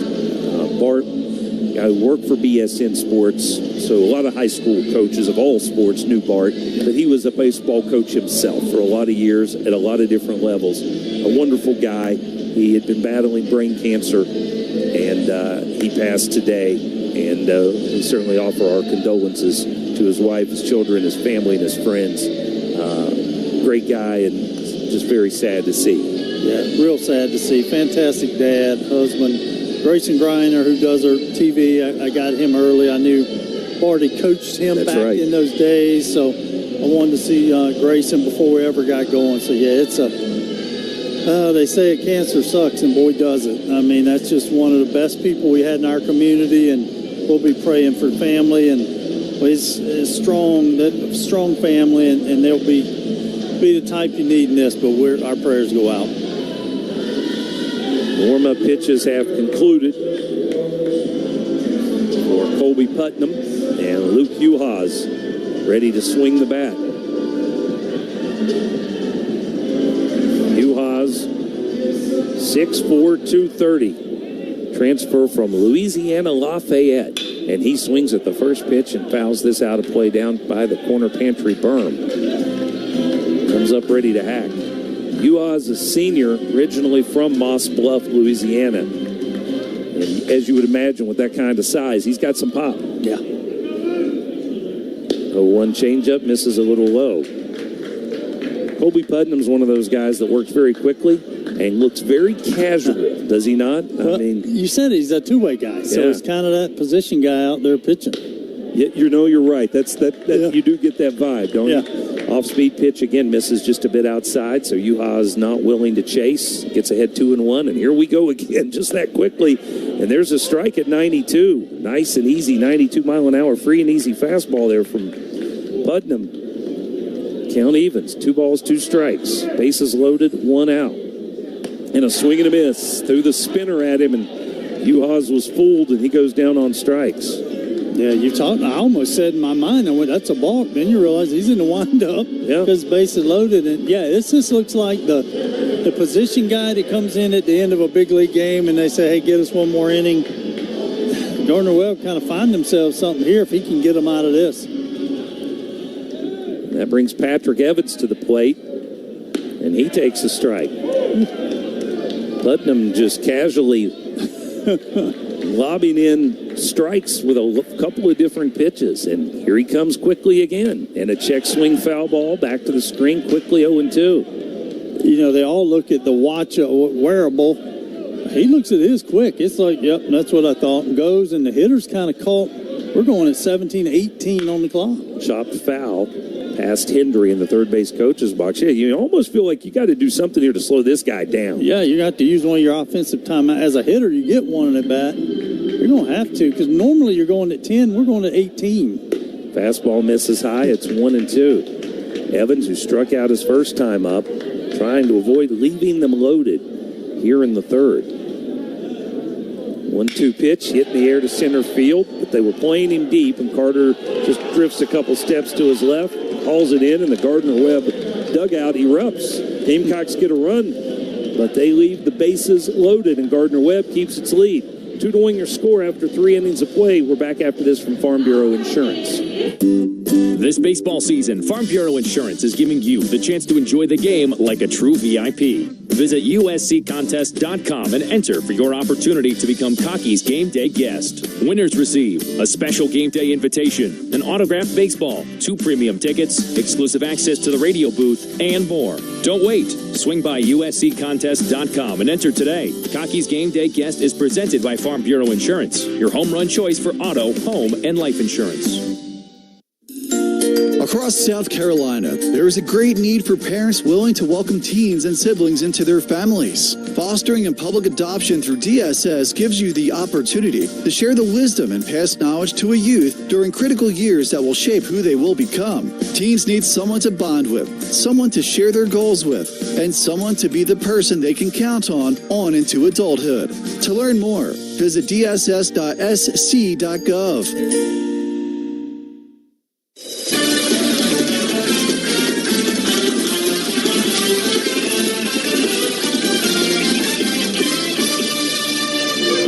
Signarama is your one-stop shop to grow your business. They design, print, install, and service all of your signage and graphic solutions needs. You can rely on Matt and his team, just as Gamecock Athletics has for many years. So contact your local Columbia, independently owned Signarama today. I owe those guys a visit. I got to go over there, but not for business purposes. Matt sold me a fundraiser card for the Airport High School baseball team. Nice. And he had to remind me yesterday that I still got your card. You're missing out on your deals. And I'm like, I know. I've been a little busy. Been traveling a little bit. Yeah, you have. Yeah, I'm home for. I think we're home for 10 straight days right now. That's I'm pretty excited. I was looking at your calendar because you've been gone so much, and that's what we're talking about. Only getting on the road 2 more times, and glad to have you here.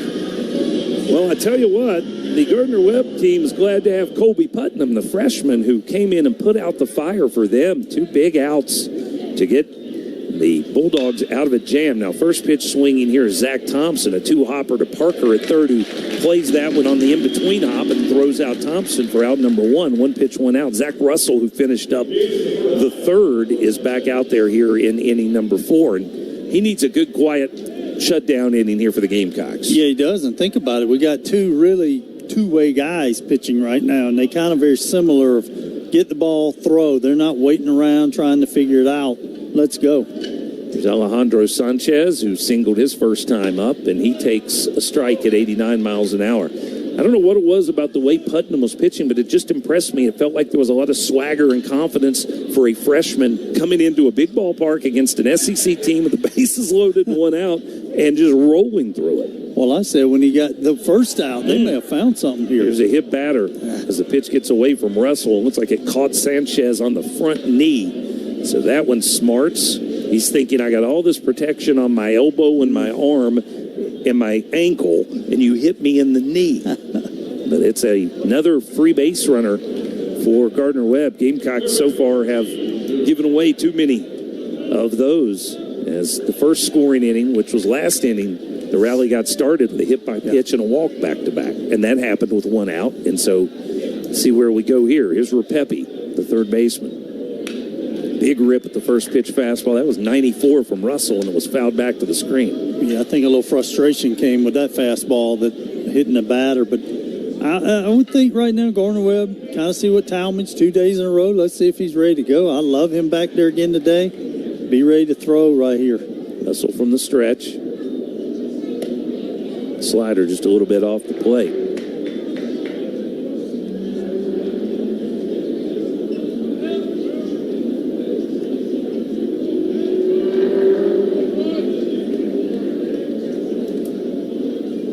Runner showing that he might be going. Now he backs off and the slider misses low. Okay, so was that a runner who was trying to break for second and mistime the jump, or was he just trying to distract the pitcher dancing around a little bit? What do you think? I really think there was an intent and didn't realize, okay, I didn't time this right. Let's see if I can distract some, because he did one more little jab, but 2-1, swung on and missed. That was not a fastball. What'd you think? Was that a slider that just backed up? I think 88, and I guess Gardner-Webb here at the bottom of the lineup. I used to like to run with these guys at the bottom because, heck, I'm hitting them at the bottom. I must not think they're my top hitters and get some things going for them. Throw to first, and they almost had him. Sanchez was bouncing again off the bag. In other words, he was going the wrong way when Russell threw over. Yeah. And Craddock, it looked like, had a chance to get that tag down, but couldn't quite land it. He'll learn that. Bo Holland's so good at that snap tag, and Craddock will have to get that when he's over there, because I think we could have got him. 2-2, swung on and missed. Good-looking pitch there from Russell, and that's another Krantz strikeout for the Gamecocks. Keep comfortable with Krantz, your cooling, heating, and plumbing specialists. Eric, I don't know if I could do the phone coaching third the way he does, a little handheld, whatever you want to call it. That'd be tough for me. I think I'd just stick with some signs. Yeah, I've seen how you struggle with your laptop. I can't imagine that would be something you'd be real comfortable with. 2-out hitter, Ector, throw to first. Runner was breaking back. Throw was wild. Craddock runs it down, but the throw to second not quite in time. As good as the first pickoff attempt from Russell was, the second one was launched and ended up over beyond the Gamecock dugout. Now, he threw it so clear of the bag that it almost pinballed back to the fielder and created a play at second, but Craddock couldn't quite get to it in time to have a play. And now the throwing error after the hit by pitch means that Gardner-Webb has a runner in scoring position here now. And Ector steps in, and he'll bat left-handed now, and he swings and misses. He batted right-handed his first time up against Bradley Hodges, struck out on 3 pitches. Swings and misses here. Yeah, error-free last night, and I think we'd have had him. He slipped. Craddock slipped on the turf right as he went to make his throw. Pitch misses outside. Ector, good start to the season. In that 4-game opening series with Valparaiso, he was 6 for 14, and he crossed the plate 5 times. But he is prone to strikeouts, 5 of them already this season. He lays off this off-speed pitch, and he's got the 2-1 count advantage. Yeah, I want to get in the zone earlier than this. Don't like these deeper counts as you keep going here.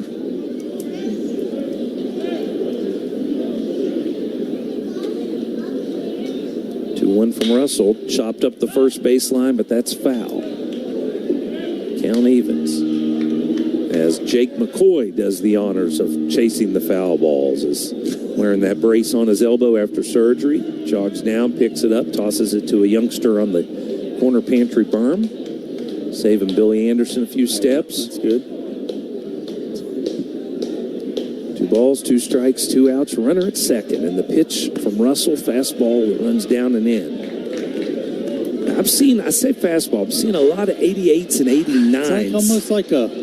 Is it a cutter? Yeah, and you could see on that one, I'm not a pitching guru, but almost an arm, like the slot dropped a little bit on that one. All right, payoff pitch due to Thad Ector here. Here it comes. Chops slowly to first, but that must have gone off the foot of the hitter, so that's a foul ball. And Ector will stick around. Yeah, Richard Riley called it quick. We kind of didn't even see it in our view, but obviously it's going on foul. And Ector never left the batter's box, so I guess he knew what was up. He was committed to it either way on that one, because he had no chance once he didn't move. Thad Ector from Tyrone, Georgia. Been a year playing ball here at Founders Park and now making a visit in his final year of eligibility.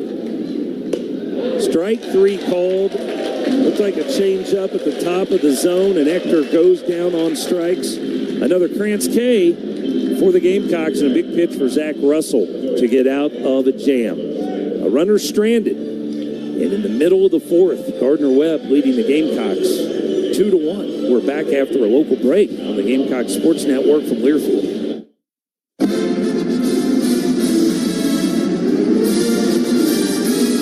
Listening to South Carolina Baseball on the Gamecock Sports Network from Learfield.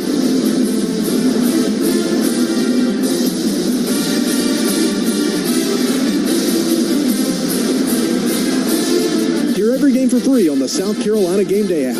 You can also listen via Gamecocks All Access at GamecocksOnline.com. Hey everyone, David Kahn here. It's time to play ball. The 2026 season is upon us, and the best way to get in the game is by listening to College Sports Now's official baseball podcast, Dugouts, Dumbbells, and Dingers. Each week, we'll have exclusive interviews with players and coaches that take you inside the locker room as we unpack the top stories of teams all across the country. We're delivering our best fastball, so step into the batter's box and tee us up. Available wherever you podcast on the College Sports Now feed or on YouTube. Just search Dugouts, Dumbbells, and Dingers.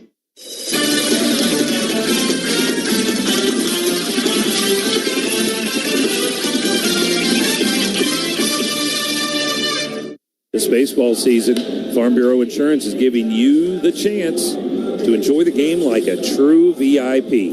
Visit usccontest.com and enter for your opportunity to become Cocky's Game Day guest. We'll pick a winner who will receive a special game day invitation. That includes an autographed baseball, a couple of premium area tickets, exclusive access to the radio booth. They'll get to see Stewart's new briefcase, and so much more.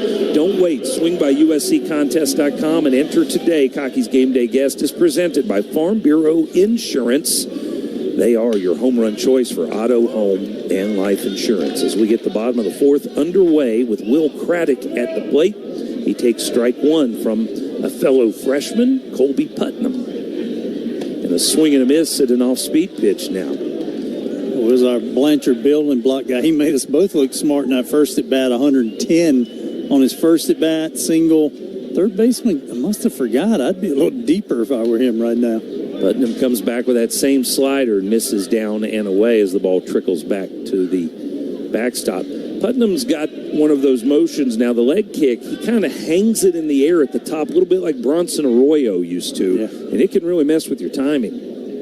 Fastball drilled in the gap in right center field. Will Craddock's got his first extra base hit as he rounds first and heads into second. He's trying for third. The cutoff man's throw is wild, and he's got a headlong slide into third base. Will Craddock gets this crowd going. That was a 108-mile-an-hour missile to the wall in right center, and I thought he hit it too hard to be able to get 3 bases out of it, but he wasn't having any of it. The freshman from T.L. Hanna kept on chugging, and the relay throw from the shortstop was off the mark, and Craddock's in with the lead-off triple. Well, you like what you see there. We've seen it a lot in the preseason, in the fall, and you don't normally want to attempt making the first out at third, but who's going to stop Craddock on that one? He was going either way. The big freshman making us look really smart with our Blanchard building blocks of SC. He's built like a building block to begin with, and he's playing like one right now. So the leadoff triple, the tying run is at third, and we've got a pitch clock violation. It took Eric Parker too long to get to the batter's box, and so a strike has been called against him. Well, that's not a great way to start the AB. No, that's a tough one. You don't see a ton of those through the year. Parker lays off a breaking ball in the dirt that's blocked by Thompson. I feel bad for Parker on that because there's so much celebration from the dugout, and you're trying to come from on deck. And remember, he had to hustle out because Craddock almost looked like he may go home. Fastball misses outside, now 2-1. Parker grounded out to third his first time up, hitting his first start as a Gamecock. Transfer from the University of Georgia. 2-1, another off-speed pitch, and he swings and misses. Those sliders away from Putnam have been very effective so far in the brief time he's been on the mound for the running Bulldogs. 2-2, grounded up the middle. Craddock with a little bit of a late break, but the play will be to first by Camarillo, and they just do get Parker, and that'll be an RBI ground out. Will Craddock comes home to tie the score at 2 here in the 4th. Great job right there. That's a tough at bat Eric Parker just had. You get up, you get a violation, so you're all ready. You got a guy throwing a ton of sliders. It's a good 2-strike at bat. Way to tie this thing up here in the middle. You recognize the infield's back because there's no outs. And so you have to, at some point, go, all right, let's just put this ball in play. Let's make sure we get one home here. And this brings Tyler Bach to the plate, third time through the order. First pitch, fastball, misses down and in. Bach has flown out to right and flown out to left. A big part of 2-strike hitting is letting your ego get out of the way, and he just gave up. I got to get a hit, or I got to hit a double, triple thing like I just saw. I'm going to just give me an RBI. Swing and a miss on a changeup from Bach. Evens the count at 1-1. And now a foul off the bat of Bach. I'm telling you, Putnam will have us home in time for dinner if he stays out much longer. No kidding. The best thing that happened there is it was a foul ball, and the home plate umpire, instead of throwing him the baseball, walked it out midway and underhanded it to him almost as if to say, I need a break. Yeah. Well, I'm telling you, the average guy goes at about 10 or 12, and he's going at 18. The clock don't start till it starts at 20. Right. Foul ball out of play. Count stays 1-2. Well, he knows you have that card, and you got to try that thing out. Have you picked it up yet, your card from the airport baseball? I have not. Here's a drive to right field. Off the bat of Bach. This one's not coming back. Well, he may have just missed a blast on his first at bat. He doesn't miss here. Tyler Bach's first home run as a Gamecock gives Carolina the 3-2 lead here in the 4th. Yeah, and that 2-pitch count, or 2-pitch, what they nose coming, Bach sat right on that. Somehow broke his belt on a home run. I don't know if I've ever seen that, but 107 miles an hour off the bat, and he hit it 386 feet. It was a line drive. The only question was whether it would clear the wall in right field. It's another Corner Pantry home run and another $50 for the Gamecocks General Scholarship Fund from Corner Pantry. Download their app to save at the pump and in the store. 2 runs come home for the Gamecocks. We've had a triple and a home run. And it's 3-2 South Carolina as KJ Scobie takes ball 1. And there's a fastball for a strike. Now, KJ's using the clock to his advantage. He's not going to let him go at 18. He'll get in, look at the one on the back. The umpire sees it clearly, and you can't go to he looks up. Lined in the 1-1. Ground ball hit to shortstop. Camarillo sets as he gathers and fires for out number 2. We saw Camarillo's brother a couple of years ago as a shortstop at Texas A&M. Let's just say defensive mechanics are very much refined in that family. Yeah. They can pick it. No question about that. That's a nice play. They just come get everything. And I remember with the brother, too, never having to throw too much. It's just a quick flip to first, and they get you. 2-out hitter, Reese Moore. And he swings at the first pitch and slices one the opposite way, and that'll drop in the left field for a base hit.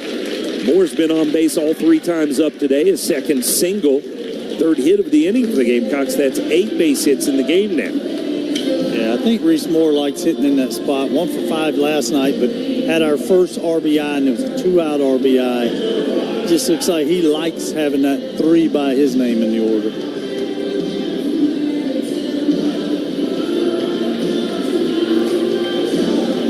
Lee Croy back up. Speaking of guys who have multi-hit days, pair of singles already today for Talmadge, and he takes a fastball that just misses the outside corner. Where'd your K-zone have that one? Because that looked pretty good. Yeah. Well, strike. It is a strike. It is a strike? Yeah, I thought so. Sure did. 1-0's outside. Have you noticed how I don't bring the K-zone up when it's to my benefit? But yeah, well, you know me. I'm a true journalist, Stu. I'm rough. Throw to first, runner dives back. Yeah, Talmadge. You remember last year, sometimes boring from our people here. Talmadge is just to the plate quicker. I mean, it's a whole different approach, in my opinion, with him.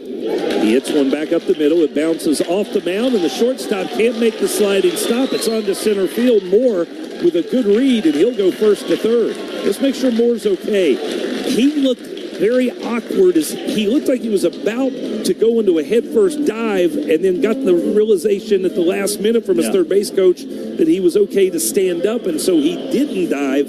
But that meant his knee or his quad really took some stress there, because you were flexing, bracing to dive, and then you decide to pull out of it. Let's hope he's okay. We're going to get a mound visit. Looks like another pitching change is forthcoming from head coach Jim Chester here as he's back out with runners on the corners and 2 outs. Well, you say that about Moore. I thought he was awkward coming around first on the single, too. I kind of looked almost like you say quad now makes more sense. It might be a groin. Yeah. He keeps, he's starting to kind of. He's favoring it a little bit there. So that'll be something that, it's a great thing when you're in the DH role. You don't have to worry about it for a while, but we want to see if we can keep our eye on that. Bill Green's getting a workout today. We've got another Bill Green Law Firm call to the bullpen. Bill Green's got you, and the left arm of Jim Chester's getting a workout as he repeatedly lifts it up and points out to the bullpen to say, bring me someone new.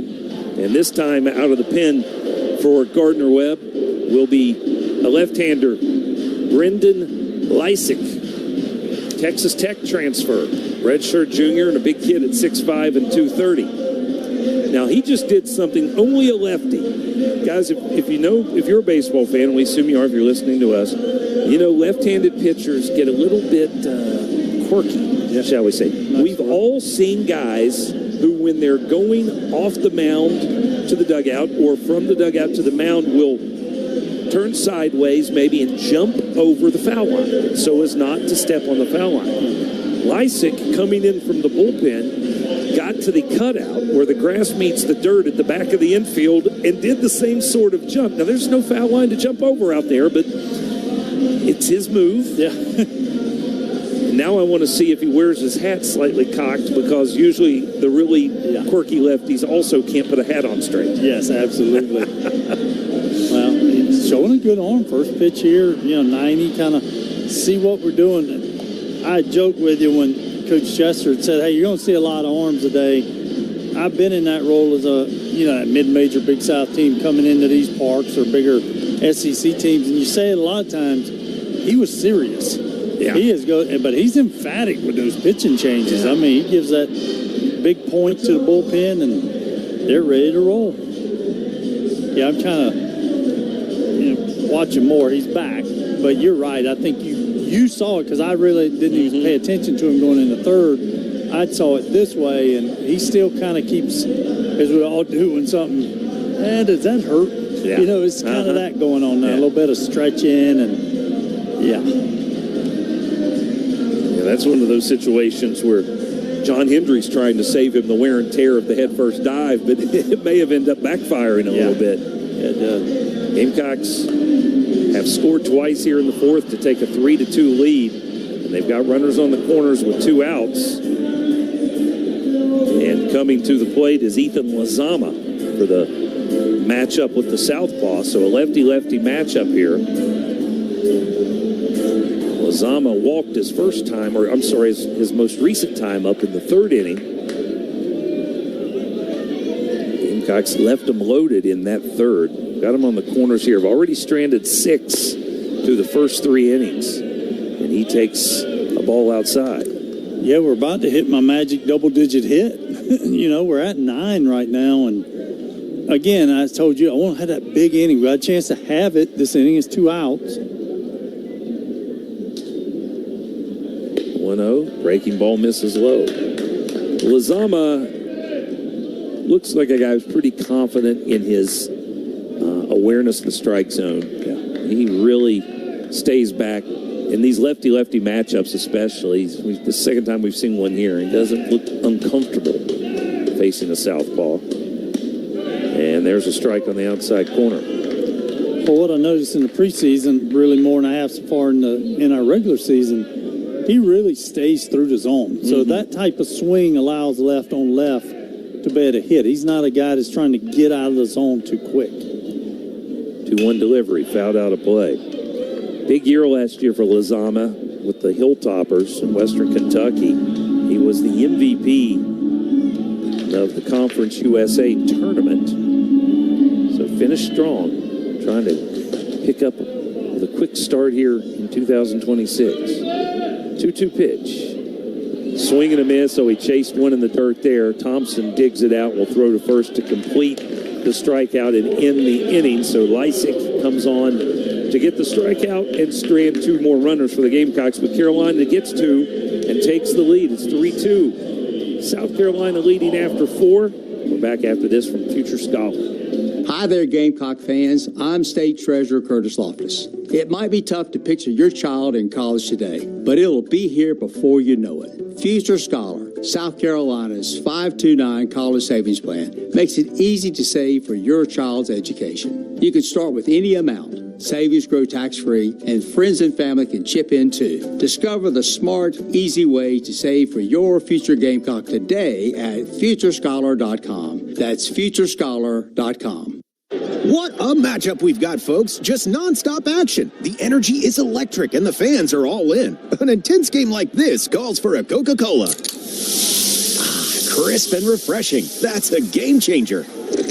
Yeah, that taste scores every time. And just like that, they're back at it. Passionate fans and an ice-cold Coca-Cola. Now that's a winning combo. No matter the team, no matter the sport, everyone knows fan work is thirsty work. Enjoy a Coca-Cola.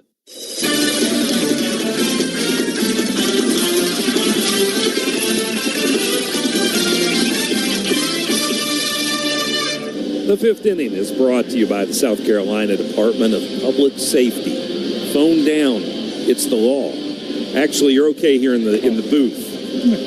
Listeners, phone down. It's the law. Stewart picked up his phone just as I said that. I said, I don't think he knows what I'm about to say, but you can hold on to your phone here in the press box. But you drivers, none of that nonsense.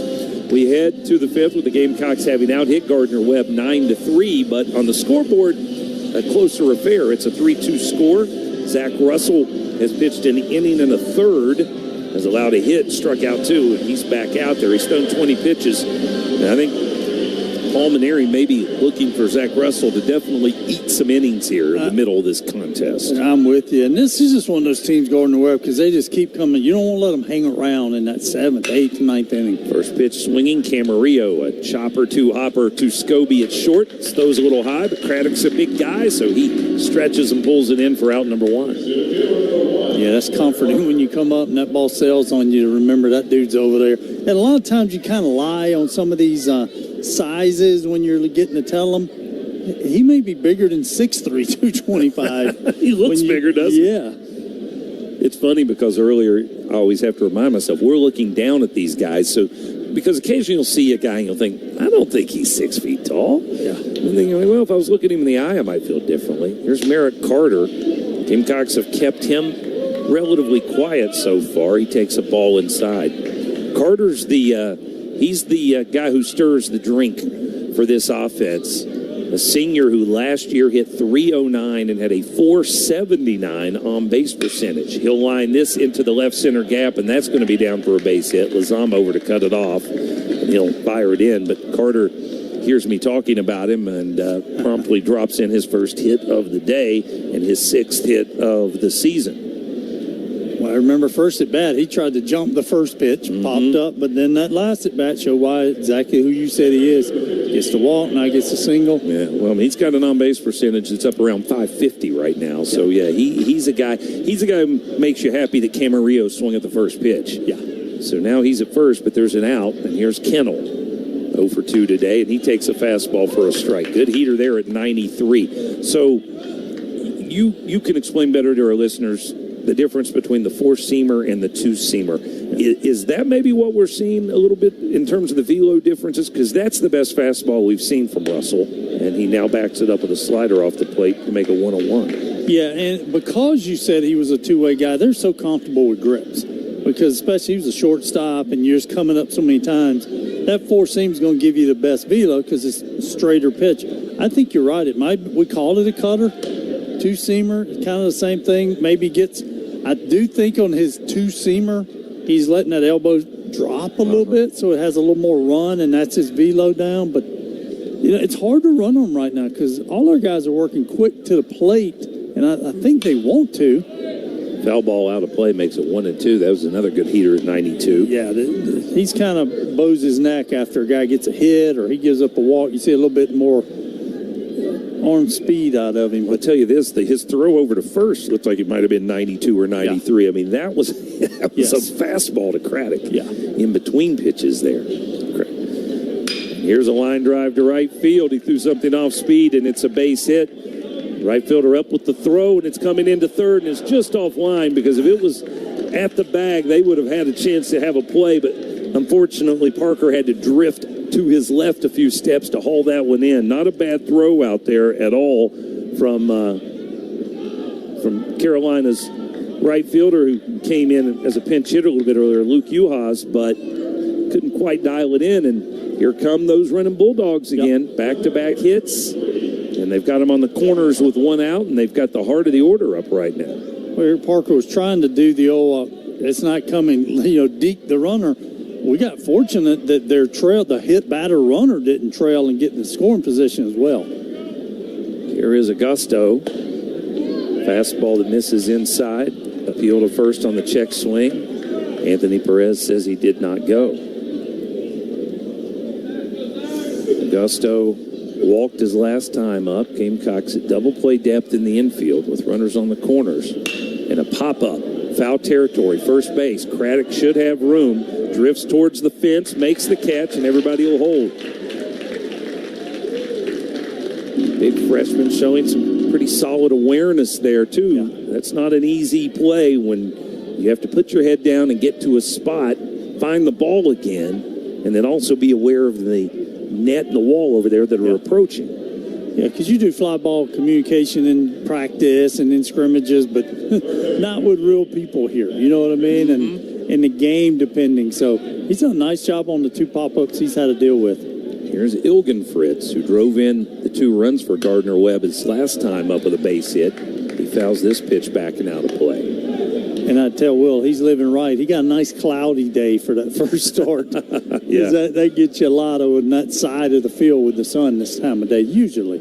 3-2 Gamecocks as Gardner-Webb bats in the top of the 5th inning. They've got runners on the corners with 2 outs. Zach Russell stretches and pitches. Runner goes. That's a strike. Another fastball. And Lee Croy does not pay any mind to the runner. So Gardner-Webb with its second stolen base of the game. And they'll have 2 in scoring position now. Same situation we ran into last time up with Ilgen Fritz. Russell trying to win this battle. The 0-2 delivery. Swing and a miss. Good slider. Russell pounds the fist into the glove. That's a big strikeout and a good escape from Zach Russell. As Gardner-Webb gets 2 base hits and they strand 2. Middle of the 5th, 3-2 Gamecocks. Back after a local break on the Gamecock Sports Network from Learfield. When you see the SEC student athlete, it's easy to picture the swing, the stance, the form. But look closer, and you'll see the heart, the brain, the clutch lab partner, the avid two-stepper, the pride of a hometown, and a little brother's hero. More than students, more than athletes. In the SEC, it just means more.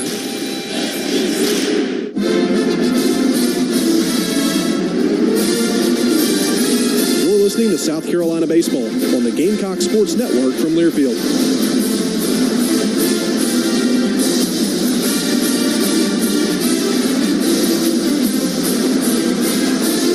Hear every game for free on the South Carolina Game Day app. You can also listen via Gamecocks All Access at GamecocksOnline.com.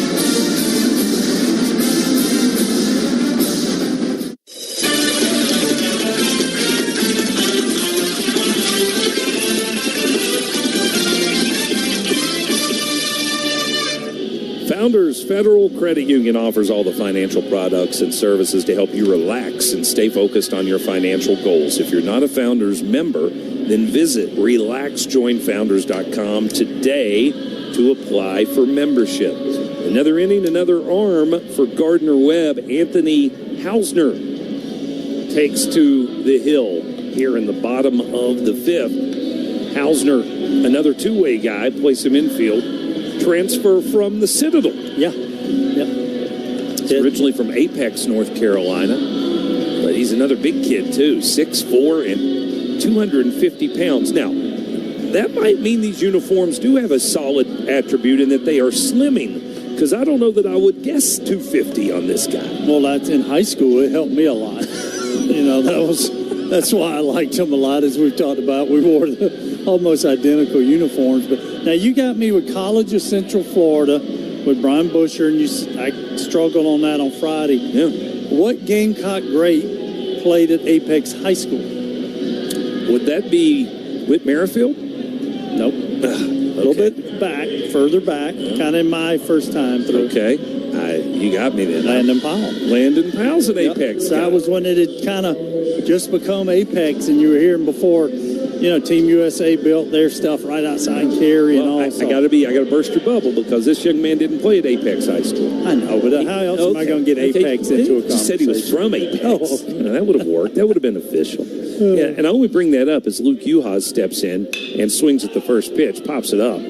Behind the first base bag, second baseman Kennel drifts out. Right fielder coming in. They collide. The ball's knocked free, and Uhas will end up at second base. Let's make sure everybody's okay. Kennel and Ector collided just as the ball was dropping into one of their gloves, and it knocked it free. And Uhas, heads up, running right out of the box, was standing at second, and he was thinking for a second he might try and stretch it, but he did not. Yeah, that hit Kennel's glove in the webbing of his glove, but just as he got there and the ball arrived, so did Ector. And the Gamecocks catch a break. They'll have a leadoff double for Luke Uhas, and he can tell everybody later on that it hit the wall in right center field. Yeah. And I don't know if you could hear as you were working, but the Benny Hill Show theme played right nice. there. Nice. Yakety sax. Oh, anytime. We need more yakety sax. There's Patrick Evans, 0 for 2. Squares the bunt, breaking ball comes backing up into him and almost hits him. Now, what I was going to say about Hausner is the reason I brought up that he didn't go to Apex High School is because he's a unique, a modern kid. He played I assume he played baseball for this program. There's a pop foul backing out of play. Wake County homeschool. Yeah. So he was homeschooled, but I guess I'm assuming that means that in Wake County they can all, if you're homeschooled, you can all come together for sporting purposes and play for a team of kids who are all homeschooled. 1-1 to Evans. Ripped to left field. This is going to get down and go to the wall. Uhas headed home. Evans trucking it for second base. He slides in safely with an RBI double. Gamecocks extend the lead to 4-2. Back-to-back two-baggers for South Carolina here in the fifth. Pat Evans looked comfortable on that swing, too. Coming out of the box, he was going to either way. There was no stopping on that. Let's get that inning. Let's get that, crooked number, that 3-4, and separate this as we start to get in these later innings. So now good speed at second and Evans. And Will Craddock steps back in. A single and a triple in his first two college at-bats. And now he hits with no outs and a runner at second. He takes a fastball high from Anthony Hausner. This is Hausner's debut, by the way, for Gardner-Webb. He has not pitched yet in that opening 4-game series. I don't know if you noticed on the pitch right before, their third baseman was on the grass. Ooh. Yeah, I almost said, can I call time?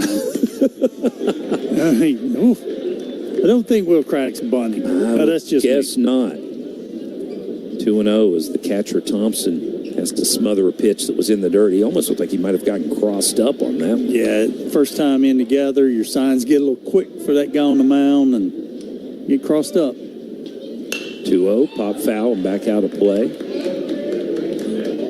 Go back and tip our hat to Northern Kentucky from this weekend. I thought we'd see more of those plays we saw that started this inning. The fly balls, the communication, the lack thereof because of practice. We get it here against Gardner-Webb, so I know their coach is frustrated because they played.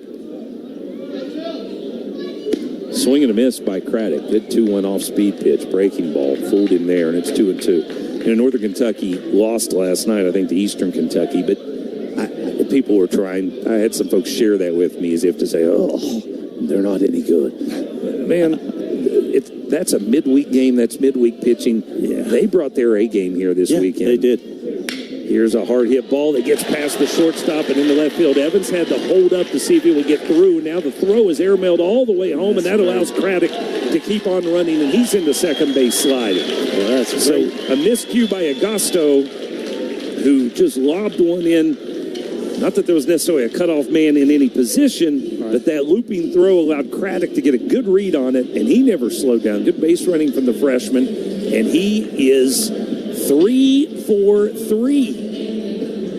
And we're going to get another mound visit, but this time, for the first time, it's not the head coach, Jim Chester. His arm may be sore. Yeah. He said, you go out and say something different, maybe, because these last few times I haven't.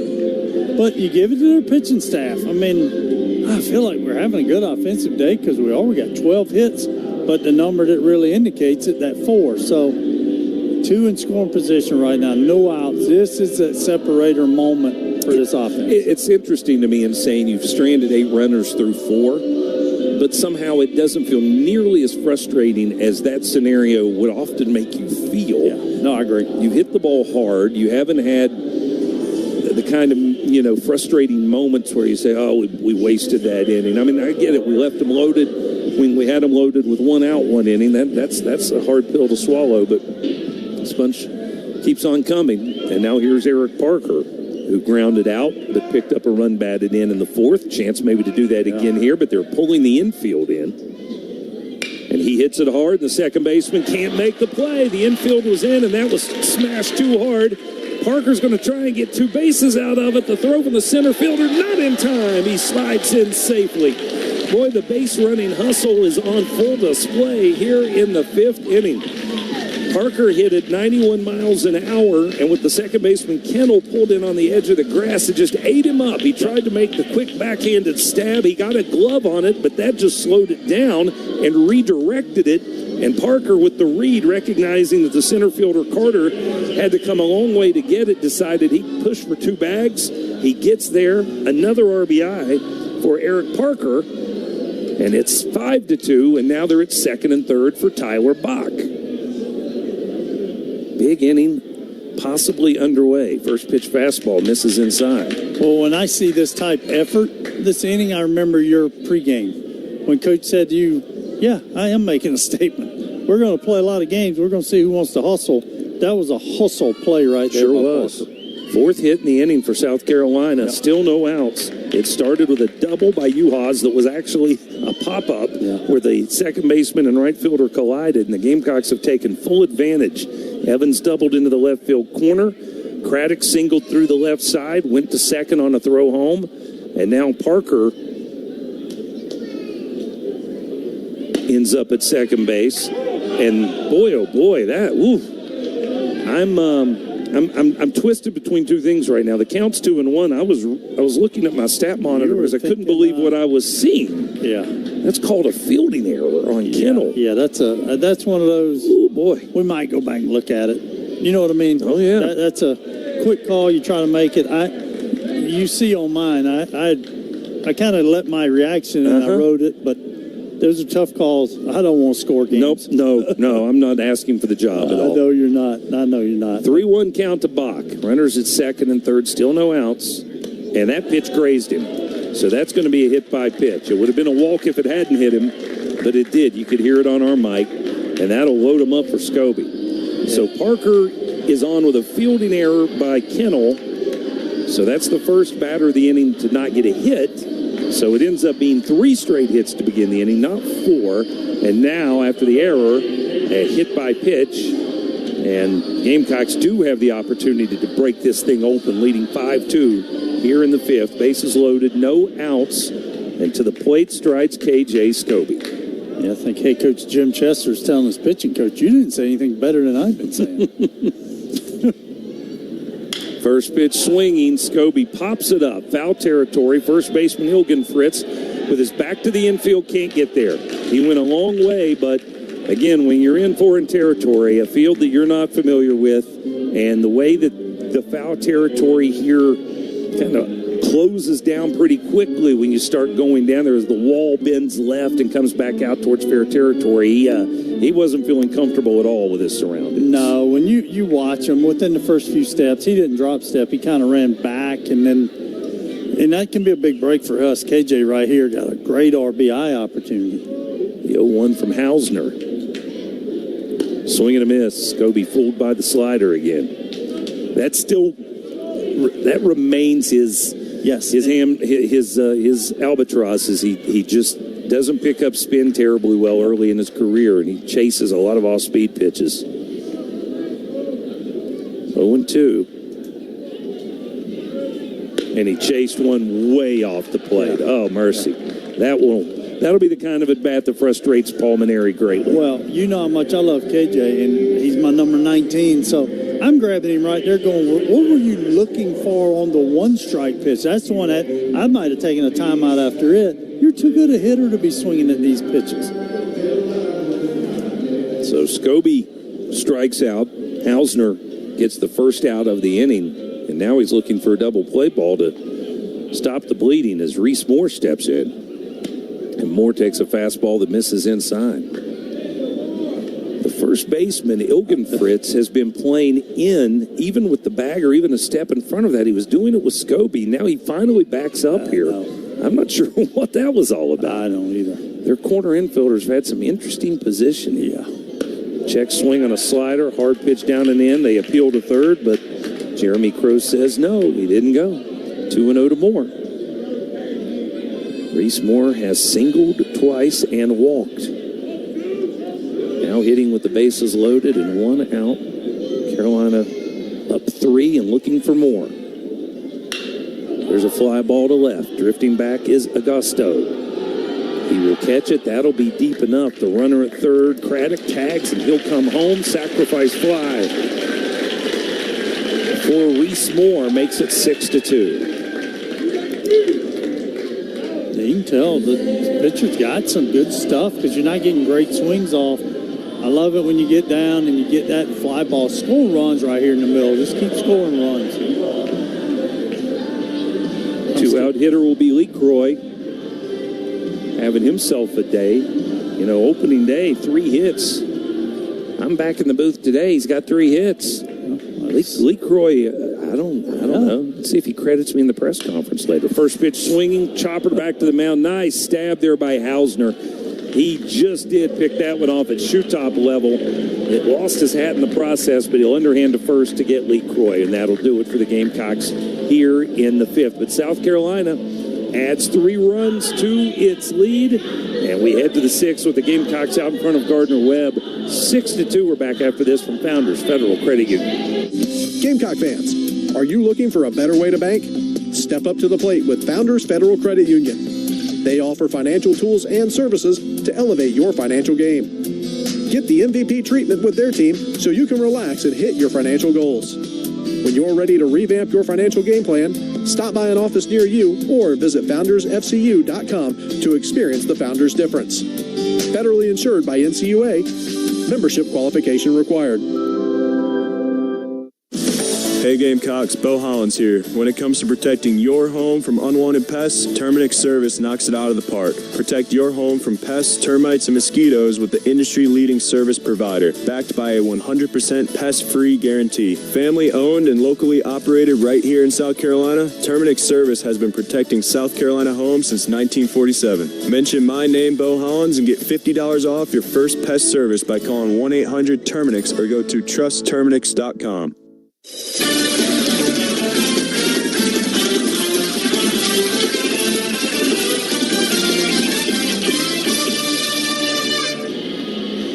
Cool Care Heating, Air, Plumbing, and Refrigeration. Proud to be Gamecock Baseball's official review sponsor this season. Schedule an official review of your HVAC unit and plumbing system with Cool Care. Locally owned and operated for 25 years. They are South Carolina's best. Call them 803-772-7715 or connect online at coolcarehvac.com. You can also find them on Facebook, X, and Instagram. Cool Care Heating, Air, Plumbing, and Refrigeration. Derek Scott, Stuart Lake, back with you as we head to the 6th inning. The Gamecocks now leading at 6-2. Gardner-Webb got the first 2 runs of the game in the top of the 3rd. South Carolina since then, 1 in the 3rd, 2 in the 4th, 3 in the 5th. And we have a new man on the mound on our Green Law Firm call to the bullpen. Bill Green's got you, taking over for South Carolina here in the 6th. Josh Gregoire. What a unique story Gregoire has. He is a transfer from ULM, which is the University of Louisiana Monroe, but he is a native of Baton Rouge, and he grew up in the house next door, I believe, to Paul Maneri. Yep. Coach Maneri tells a story that he didn't live himself. The Maneris in their house on because they were building a new house, but they were neighbors, and to see them kind of full circle it back around here in Columbia. Crazy. Gregoire, first pitch in for a strike. He faces Zach Thompson. Thompson singled back in the 2nd to extend his red-hot start to the season. Thompson was the Big South Conference Player of the Week for opening weekend, in which he went 10 for 14. Also reached twice on walk/hit by pitch. So he had a 750 on-base percentage, a 1,000 slugging percentage, and drove in 5 runs. He'll fly this one into center field. Tyler Bach waves his arms to say, "I got it," and he does, and that's out number 1. Our 6th inning is brought to you by CAE, the official airport of the Gamecocks, with over 30 daily nonstop flights to 11 cities and 12 airports. Flying local is now easier than ever. Check CAE, then fly CAE, the Columbia Metropolitan Airport. Fly local, fly with ease. Here's Sanchez. First pitch fastball poured in at 93 for a strike from Gregoire. Yeah, I like what I see so far. Again, working with some rhythm. Swing and a miss, just reaching back and firing one in at 94 against the left-handed batter. And just singled in the 2nd and reached on a hit by pitch in the 4th. Gregoire 6'2", 201. Check swing. No, it didn't go. Looked like the changeup down and in. And Sanchez just was able to hold back. Tell you what, when our bullpen starts getting ready, there's so many activities out there, I kind of get distracted. There's a lot going on. Swing and a foul tip into the mitt of LeCroy, and that is strike 3. Gregoire records the strikeout, another Krantz Cooling, Heating, and Plumbing strikeout. So 2 outs quickly here in the 6th, and it looks like we may have a pinch hitter coming up for Gardner-Webb as he's reporting in to the home plate umpire. That is Diego Guevara. Guevara. Diego Guevara is from Panama City. 6'4", 210. And transferred in from Warner University. You got that one on your GPS? No, I don't, actually. I'm trying to go through my mind. Gosh, another one almost got somebody named. Guevara fouled that one off to the right field side, and a fan was just strolling down. I don't know. I guess everybody's different, but boy, I think you got to have your head on a swivel when you're at the ballpark, right? Swing and a miss on a get-off speed pitch, 0-2 to Guevara.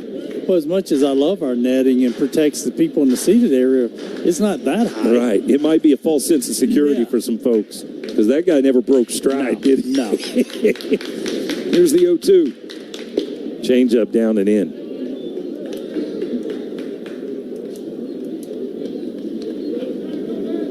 Diego Guevara has 3 at-bats so far this season. Still looking for his first hit. The 1-2. This is hit in the air to left center field. Bach breaks back, now comes in the gap. He's got it. Quick and easy work for Josh Gregoire in the 6th inning here. He sets him down in order. We head to the bottom of the 6th with the Gamecocks leading Gardner-Webb 6-2.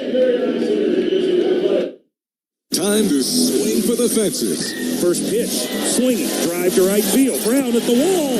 It's gone. These are the real sounds of spring in Columbia. Stays in the stretch, and the first pitch grounded, and a diving stop by Bo Hollins, who dives to the bag, and he beats the hitter there. Scobie lifts the fly ball to deep center field. Back to the wall. He's looking up. It's over the batter's eye. Tune in all season long on your home for South Carolina baseball. The Gamecocks Sports Network from Learfield. When you see the SEC student athlete, it's easy to picture the swing, the stance, the form. But look closer, and you'll see the heart, the brain, the clutch lab partner, the avid two-stepper, the pride of a hometown, and a little brother's hero. More than students, more than athletes. In the SEC, it just means more.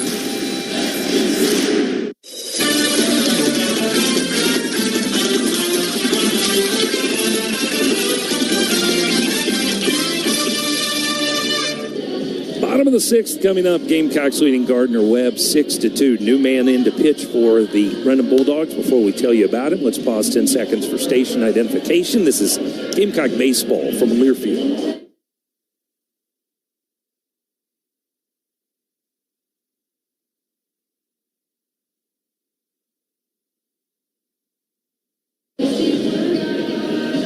This is Devin Presley who will take over. Senior from Kings Mountain, North Carolina. Presley, a right-hander. The long flowing dreadlocks coming out from under the hat give him quite the unique look. Presley, a redshirt senior, so he's been in this Gardner-Webb program for quite some time. And so far this year, he has made one appearance, worked one inning over the weekend. Didn't give up any hits, but he did walk a batter, and eventually that batter came around to score. So Presley ready to face Lizama. We're ready for the bottom of the sixth. Yeah, big key right here. Our leadoff guys these last few innings finding ways to get on base. That's led. We had a triple to lead in one inning, then we had a double to lead. That's only a home run left here.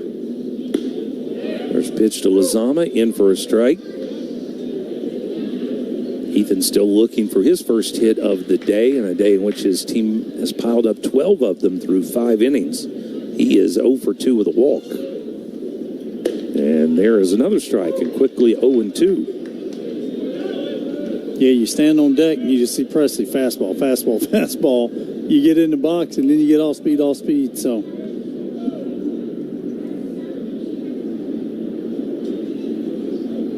Here's a ground ball to the right side. Second baseman Kennel goes to a knee, gobbles it up, and throws out Lizama for out number 1.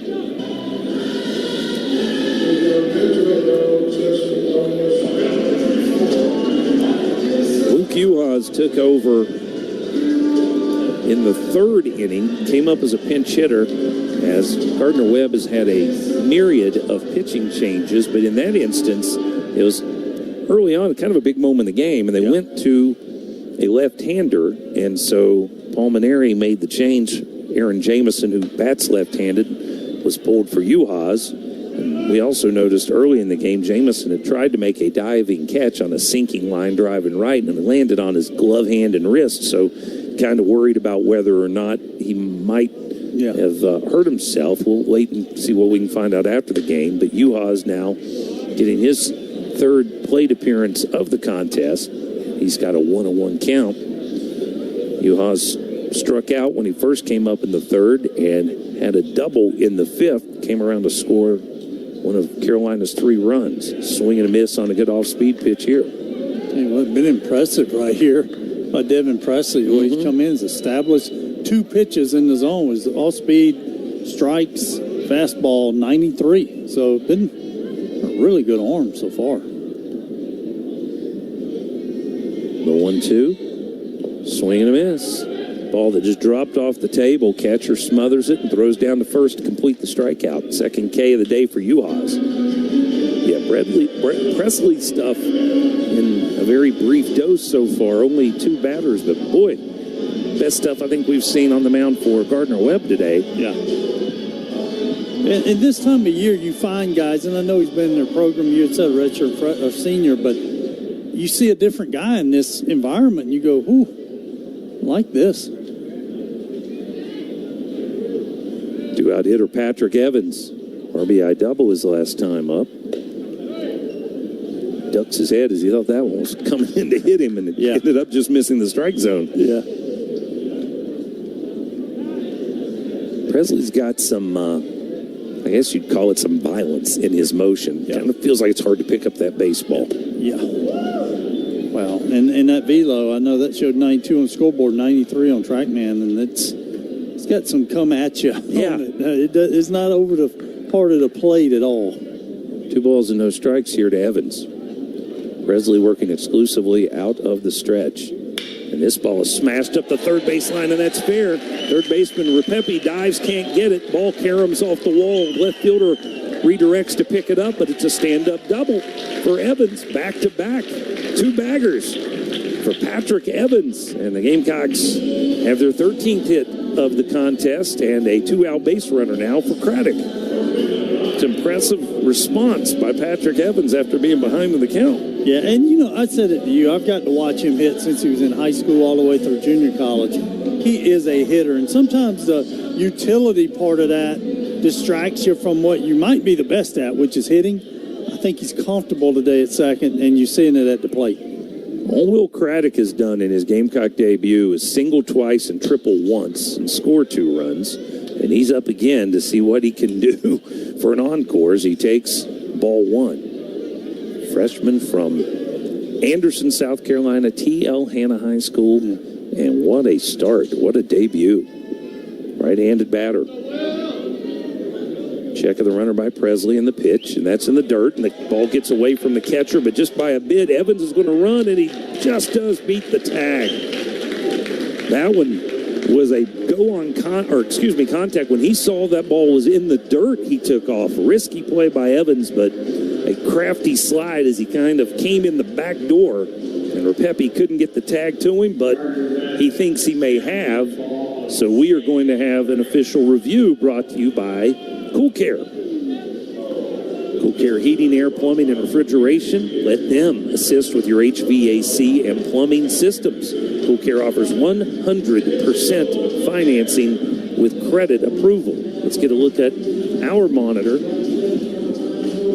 The throw might have been there ahead of the slide, but the slide was to the back edge of the bag. And I think he was in safely, but the right foot comes off the bag, and he has to switch to the left foot. And if the third baseman, Repepe, kept the tag on him, there might have been a small gap there where the one foot came off before the other foot came on. So we'll wait and see what our umpires think, because they have gone into the replay room down at the far end of the Gamecock dugout. Yeah, and I know Coach Hendry's saying this now. We got a guy at the plate that's really hot, okay? I love your aggression, but this is not the time to even come close. We're going to score from second to as good athlete as Evans is, and we don't want to lose it. And I think you're going to still be safe. I think third base umpire Jeremy Crow's been doing this. Looks like he's in great position. Right, but I'm just saying they're not showing us the part of the play that really matters here. I know he beat the tag. He comes on off. Did the right foot come off the bag while the tag was still applied? And they're not showing that for some reason. So, okay. Keep the suspense. But yeah, are the umpires talking to the production people, telling them what they want to see? I would assume they are. I don't know if you are in midweek games. I know. Yep. Here we go. Jeremy Crow waits to hear what his teammates think of the call. Back out he comes. After review, the runner is safe. So the call stands, and the runner will be at third now on the wild pitch, and Craddock will step back in with a 2-0 count. But no, to your point, the juice may not have been worth the squeeze. Exactly. On that decision by Evans. The aggressive base running we get, but you could run yourself right out of an inning much easier than anything on the upside that you get out of that. With 2 outs, if you're still at second base with his speed, you're still going on contact and get a chance to score on anything that's a base hit. Swing and a miss by Craddock. I had the count at 2-0. Is it now 2-1 or is it just 1-1? That's what I thought. That's what. I'm wondering if the scoreboard says 1-1, but the official stats now say 2-0. Now they say 1-1, and now it looks like our umpires aren't even sure. Yeah, we're going to have time called, and home plate umpire Richard Riley says, "Let's get everybody together." I'm not sure I've got the count right, so we've got some confusion here about whether or not that wild pitch came on the second pitch of the at-bat or the first pitch of the at-bat. Yeah, I think that's what he's about to turn the official score up here. And, well, he went to walk away, and Anthony Perez, one of the other umpires, said, "Whoa, hang on." Well, the problem is now nobody really cares what we call the old clicker. Right. You know, and the plate umpire don't even anymore. They come into these environments, and there's so many good people keeping up with stuff. When this happens, it's like, what you got? What you got? See what he's got. Well, tell me this. What do you got on the Seawell scoreboard? Because I think we're going to have to go back in and... We're going to have to do I'll get you a couple as they try to explain to coach. And Maneri's being asked to come out by the umpires. I guess he's questioning what the count is. And he's talking to the home plate umpire and I guess the crew chief as well as the second base umpire, Michael Snover, maybe. Yep, I'll stop if he goes to talk to us again. But real quick, LSU a 12-1 winner, over Nichols. Georgia now 12-6 over Upstate. Here we go. Turn off the music, please. There we go. We have an official review for the proper count of the batter.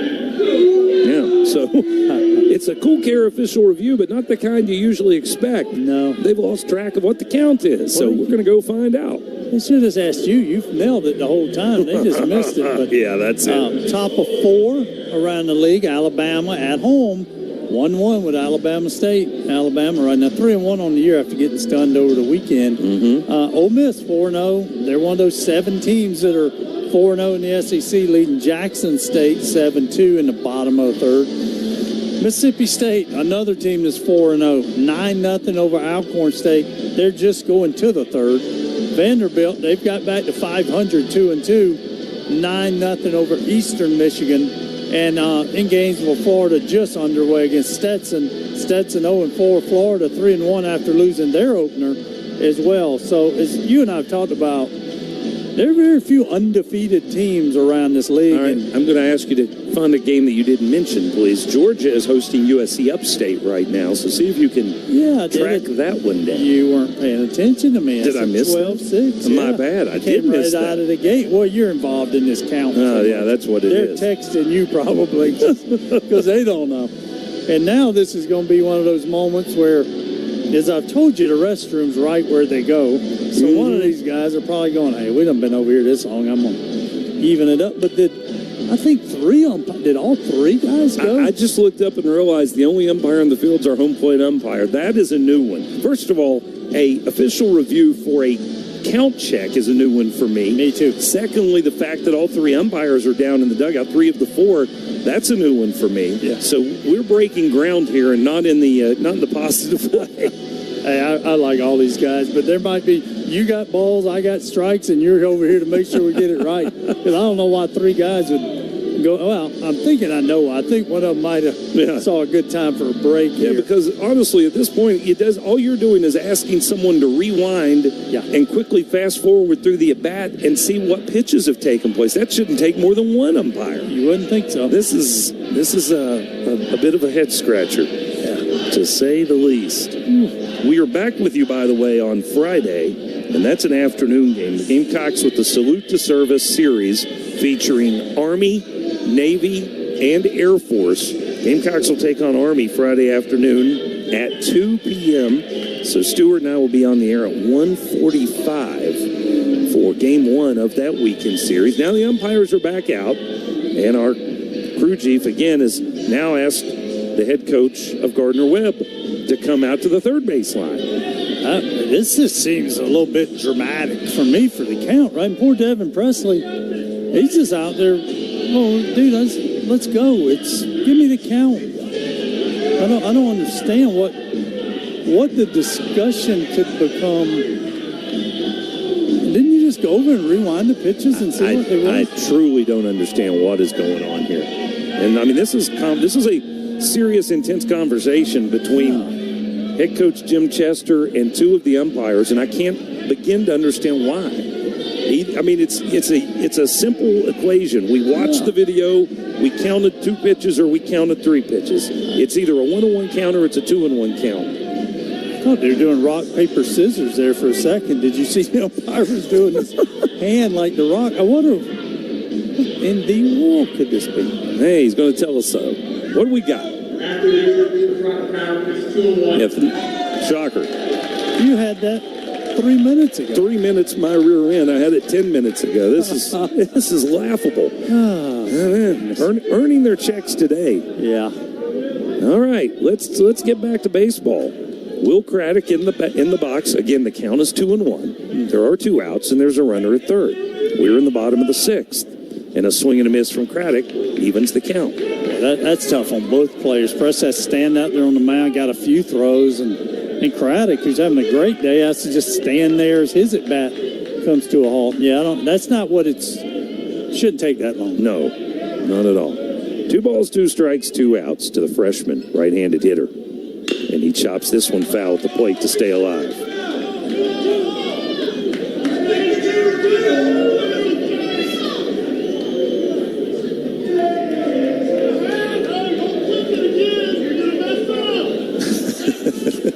The hecklers have seized the moment. Yes. Craddock 3 for 3 in his debut. Battling here with a 2-2 count. And that's a ball that bounces over the catcher's head and to the screen, and home comes Evans. And the wild pitch makes it 7-2. And it fills up the count. Let's make sure the umpires keep up on this one. That was a ball. So the count's 3-2 now. And it's interesting. You noticed as Patrick Evans crossed home plate and got to the dugout, who was waiting on him? Oh, absolutely. Just still trying to say, cannot. I love the effort. I've asked you to bring it today. I made a statement today. But we got to be smart with our effort because we almost ran ourselves right out of this run and inning. Now the base is cleared and the count full to Craddock and the payoff pitch. And that is ball 4. And Will Craddock remains perfect as a Gamecock. 3 for 3 with a walk. He has not been retired. And that gets Eric Parker another at-bat here in the 6th inning. Eric Parker had a hard hit ball ruling error in our kind of big inning so far, but I really like Parker's energy. He got the extra base on it, and he looks very comfortable at third base. I know we've seen him all over the infield through drills and practice. It's a productive 0 for 3, that's for sure. Yeah. He's got an RBI. Was in the middle of that 5th inning 3-run rally. He takes ball 1 low. Feel bad for Devin Presley. Kind of feels like he lost his rhythm. I do too. With that ridiculous delay. Well, our umpire is losing track of the count. And here's a fastball for a strike. Yeah, certainly benefits us, but again, that'll be one they get together after this and say, guys, we can't, to each other, I know they will, we can't take this long again on a count. Breaking ball, chop foul up the third baseline. Yeah, so it's interesting you say that because I'm curious, are these all SEC umpires? Because it used to be you as a school hired your umpires for non-conference games, but everything's assigned by the league now, correct? Those days are over with that, and so Craddock leads at first. The 1-2 to Parker. Line to left field, and that'll get down for a base hit. And it's into the corner, tracked down by Augusto. Craddock goes first to third. It'll be a double for Parker. So now he's got his double. We thought he had one in the 5th. He's got one in the 6th. The hit parade continues for the Gamecocks. That is 14 of them here in the 6th inning. And now Bach back to the plate. So where I was going when I asked that question about whether these umpires are assigned by the SEC is that means the SEC's head of officiating, I'm assuming, will be evaluating.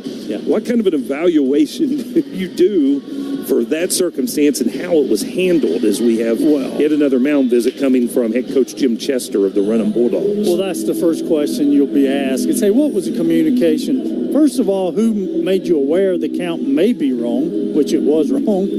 what happened at that moment. And again, I think a question may be is, hey, why were 3 of you over there? Sometimes you can have too many cooks in the kitchen. Let's just get you in production. Let them be banging that out and get this done. Exactly. Another all-hands-on-deck mound visit. They've got the whole crew together out there, the entirety of the infield, head coach and the right-hander Devin Presley. And this time, Jim Chester doesn't seem to be ready to make his emphatic point to the bullpen, so he's waited for the home plate umpire to come out, and maybe this was more he just wants to chew on Richard Riley about something in the moment. Well, I think it might be a moment of saying, hey, you know what, you guys made my guy now. No, he got us. He got us all. The old okey doke from Jim Chester. It is indeed another Green Law Firm call to the bullpen. Bill Green's got you, and here comes another pitcher for Gardner-Webb. If you're wondering, folks, if you're scoring at home on the pitchers, 1, 2, 3, 4, 5, 6, 7, this will be number 8, and we are only in the 6th inning.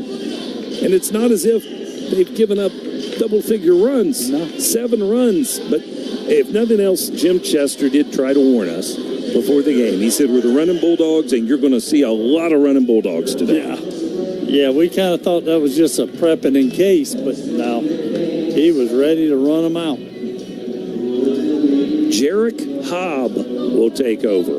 And I take note of his name because I've never seen the name Jarek, which is spelled like mine, just with a J instead of a D. That was pointed out by Dave Aiken, our PA announcer, when he dropped by pregame, as he usually does, to compare notes on pronunciations. But Jarek Hobb takes over now. He's a left-hander. He's from Rotterdam, New York, and a transfer from Stony Brook. Good baseball program up on Long Island.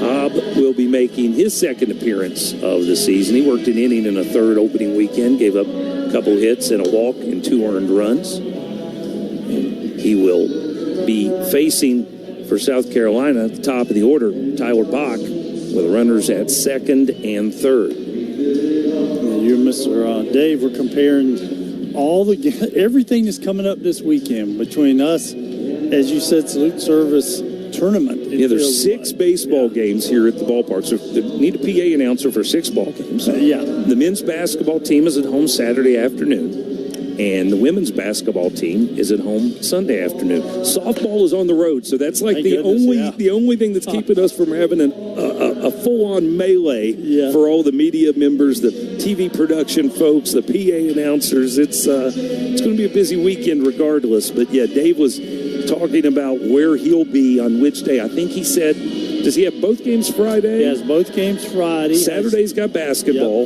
and I can't recall now if he said he's coming back here for the second game Saturday. He said no baseball Saturday. It's going to be the women's game, since it's a noon game with Ole Miss, and then he does have the scheduled 4 o'clock game. So our game on Sunday. He may need some of my cough drops that I keep over here in my nice box. I got going. The new shadow box, and it's decorated. Folks, I'm telling you, it's something. Every time I leave and come back, Stewart has a surprise for him. First pitch strike here to Tyler Bach. This will be interesting for Tyler because this isn't just a left-hander. Jarek Hobb's a little sidewinder. Yeah. So he drops down and pitches it from around hip level, and that can be really tough to adjust to if you've never seen him, and Bach takes strike 2. We've seen a lot of pitchers, and they have all been different. So it means Gardner-Webb kind of moves forward and then gets into conference play. They got a lot of different...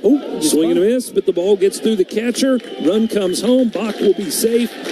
And the long, tough day for Gardner-Webb continues. These last couple innings, I'm sure, have been quite frustrating for the Bulldogs. That was strike 3 and out 3, but it got away from Thompson. And we'll wait to see if that's a wild pitch or a passed ball. It was a a pitch that Bach swung at, so I don't think it was a terrible pitch, and it was indeed a passed ball on Zach Thompson that allows the Gamecocks to score their 8th run of the game. And now time called. Scobie was stepping in, and I think the umpire said, hey, he didn't have his eyes up and looking at you as you came set, and you needed to slow down a little bit. And, Scobie's proud of that because he looks back at that more than maybe Patrick Evans is the other guy, but Scobie's the main guy using his advantages. Scobie takes a strike. up and down day for KJ. He has a base hit in the third inning, but he also struck out twice, and his most recent at bat in the fifth was not one that I'm sure he felt good about. And now it happens again. Scobie again, not looking at the mound, and the pitcher trying to pitch instead, and he's warned for a second time about it. Well, and he got a ball. So that's right. Second warning. They punish you as a pitcher. Yeah. And this one ain't that hard to figure out. You're going to have to adjust as a pitcher. Throw to first. Runner steps back. Hey, Team USA picked up a 2-1 win in hockey today. Not an easy one. So they're on to, I believe, the semifinals. Ultimately, you got to think it's going to be the collision between USA and Canada. That'll be a lot of fun. 1-1. Swung on, chopped foul to third. They've got the NHL players. So the best in the world are playing in the Olympics this year. It's been a while since Olympians were NHL players. And I will be looking forward to seeing if that is the gold medal match, getting a chance to tune that one in, hopefully. Have you been watching much Olympics? Well, I have. You got me to watching curling, and Tracy has been doing that with our elementary students, so we've watched a lot of that. But fastball outside 2-2 now to Scobie. We got wrapped up in this making of the 49ers little 4 episode. I watched that a lot this week, and obviously with wrestling, you got to. Seems like every night I have to keep up with priorities. Yep. 2-2 pitch. That's way outside. Thompson with a backhanded snag to keep that one from going to the screen. So the count's full. Runners on the corners. Bach will be running on this pitch with the full count, 2 outs. First baseman originally had said, I'll play behind the runner. And now he comes back to the bag, and now he loops back behind the runner. Gilgan Fitz, he can't figure out where he wants to be. Payoff pitch. Line to right field. That's a base hit for Scobie, and that'll go to the wall. He really stung that one. Parker's home. Bach had a running start. He's going to score. It's a 2-out, 2-run double for KJ Scobie. Gamecocks double-digit runs. They've got 10 of them now. 10-2 here in the 6th. Really nice job. That ball, looking at 105 off the bat, and that Hector right fielder just misplayed it angle-wise, but tip your hat the way we're running the bases. It's a different feeling. I think sometimes the message gets across when you start dealing with the lineup, and it's gotten across today. That was 91 coming in from Hobb and 105 going out from Scobie. Here's Reese Moore. First pitch breaking ball in for a strike. I could see where Hobb will be really hard on left-handers, man. Yeah. He throws that breaking ball for a strike, and he should be out of the inning because he struck out Bach, but a passed ball allowed him to reach. And Moore squares this one up and hits it to deep left field. Back goes Augusto to the wall, and he hauls it in just a couple steps shy of the fence in left center. Moore gave it a ride, but it is hauled in deep in left center field. But South Carolina, a crooked number here in the 6th. 4 runs come home. It's 10-2 Gamecocks as we head to the 7th after this from the Columbia Metropolitan Airport. I'm South Carolina's head baseball coach, Paul Maneri, and I want to encourage you to fly local. After a long day of traveling, there is no better feeling than being home when you're home. Well, except for a home run. I'm proud to say that the team and I support our local airport every chance we get. For more information about the official airport of the Gamecocks and a list of CAE's nonstop destinations, visit flycae.com.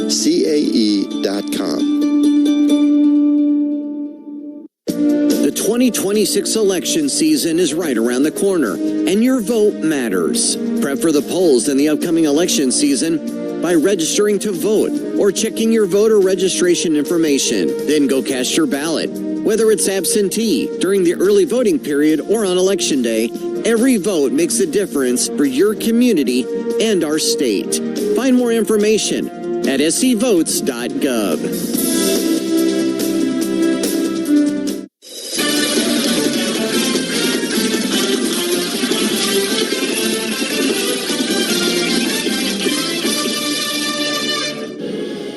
Gamecock fans, channel your team spirit into your health. Aflac's Check for Cancer movement reminds fans that early detection can save lives. There's power in one appointment, one test, one decision to protect your future.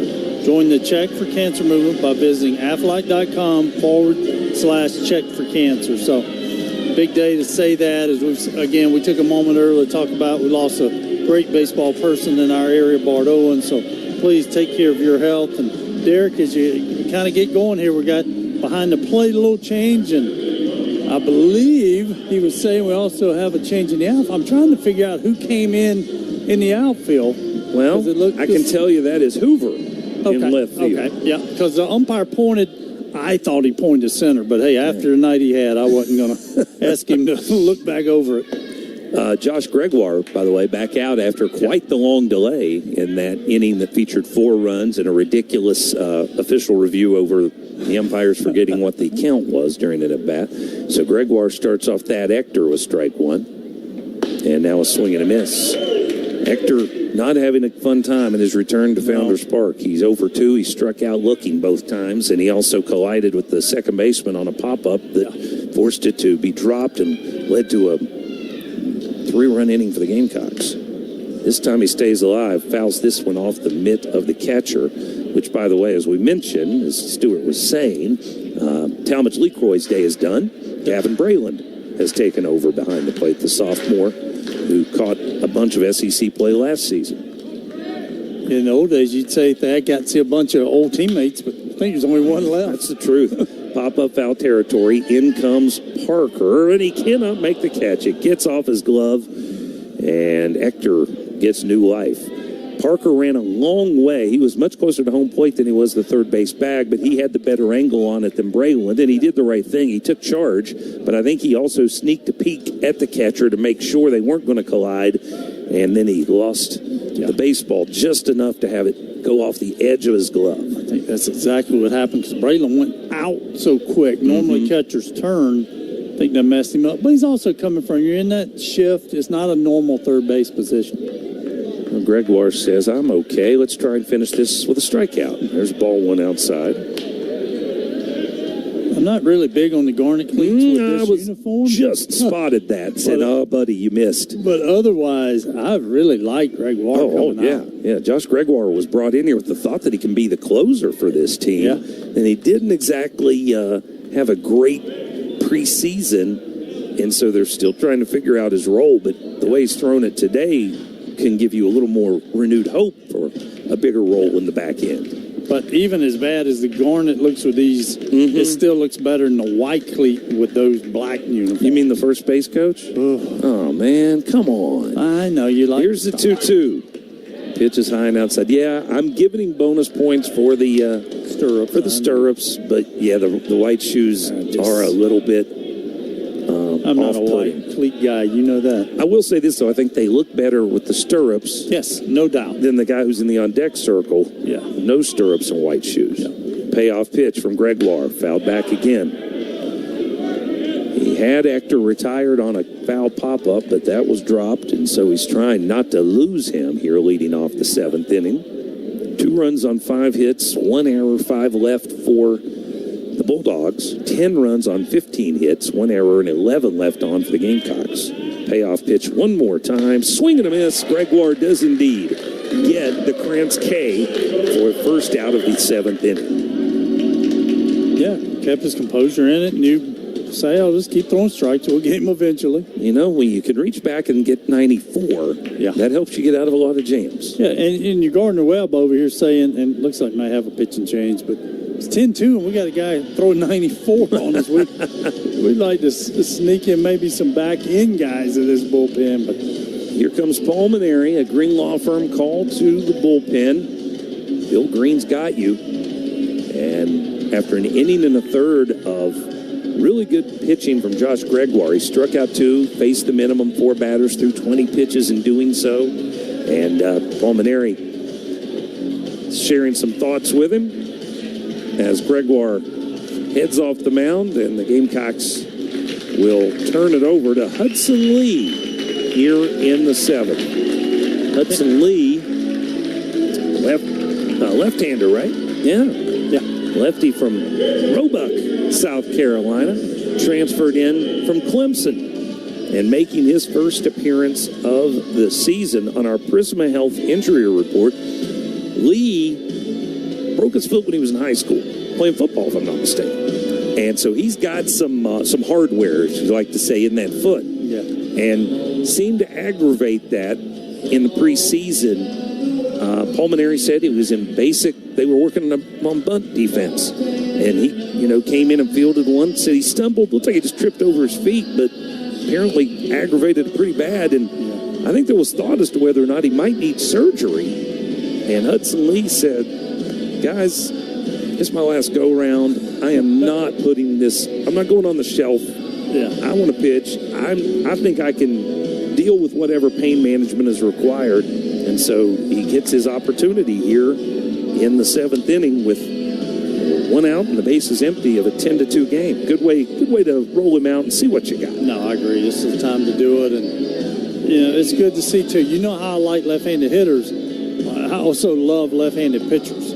So this is another piece to your puzzle. If Hudson Lee can come out, now you may not even know till in the morning to see how he feels after this, but you got to appreciate that the kid just saying, "No, I'm getting after it here, and we'll deal with all that stuff later on." Yeah, he's well traveled now. He pitched at Wake Forest, then he pitched at Clemson. Didn't pitch a ton in either of those stops, but I think the stuff they feel like is plenty good enough. And he throws a slider, at least last year at Clemson. He threw the slider more than he threw the fastball. So, in this day and age, pitching backwards is one of those things that feels like it's required a lot of times. Yeah, it certainly does. Great opportunity here, though. Nobody on, so you can really focus on the hitter. And it's an opportunity to hopefully hold them here, get in scores, too, and get this thing wrapped up in the midweek. Stuart, we've got a question coming in from the Twitterverse, otherwise known as X. One of our regular listeners, Jeff, as he heard us talking earlier about Landon Powell being from Apex, and of course we're talking about Will Craddock being from TL Hanna, as Lee gets things started here against Alon Camarillo and misses low for ball 1. He wants to know what former Gamecock baseball great also went to TL Hanna in Anderson, South Carolina. Do you have a answer or at least a guess on that one? Gosh, that's embarrassing. I don't, because I should know our in-state guys. Foul ball at the plate for Camarillo. It's 1-1. All right, Jeff, you heard it. Stewart's not got one. He doesn't have an answer he feels good about. So, you can feel free to follow up and give us that answer whenever you feel like it. Folks, as always, you can reach out to us on X. Trying to think. Swing and a miss. Good pitch there at 87 from Hudson Lee, and he's got the 1-2 count advantage to Camarillo. Scott Barber, TL, and I'm trying to think in that part of the state back in the day. I'll wait to see what he says. Yeah. Here's the 1-2. Swing and a miss. Took something off. Camarillo way out in front. Braylon smothers at the pitch in the dirt. Throws to first to complete the Krantz K. And that's out number 2. So, as I was saying, if you have thoughts, if you want to take a guess at that or just have another thought or question for us, you can find me at @DScott_Gamecocks. You can find Stu at Stewart_Lake. And we would love to hear from you on this Wednesday evening as we make our way through the late innings. This Gamecocks and running Bulldogs matchup. We're in the top of the 7th. It's 10-2 South Carolina. 2 outs, bases empty. Back to the top of the order. Merrick Carter singled and walked today and scored a run. You'd ask me is that a handle last time? My nephew texted me later that night and said, "Uncle Stewart, this is your..." I said, "All right." I said, "Oh, thank you." So, Alex, thank you for helping me out. Swing and a miss by Carter. Yeah, lefty-lefty matchups. This looks like Hudson Lee will have some value to you, doesn't it? It certainly does. This is not a fun at bat for a lefty, and I'll tell you from experience. Trying to set him down in order again here in the 7th. The 1-1 pitch, swing and a miss. Just pulling the string on that slider away, and Carter waving at it. Yeah, you're wanting to stay in so much with your front side and go the other way, and as a hitter, it's just, it's hard to do.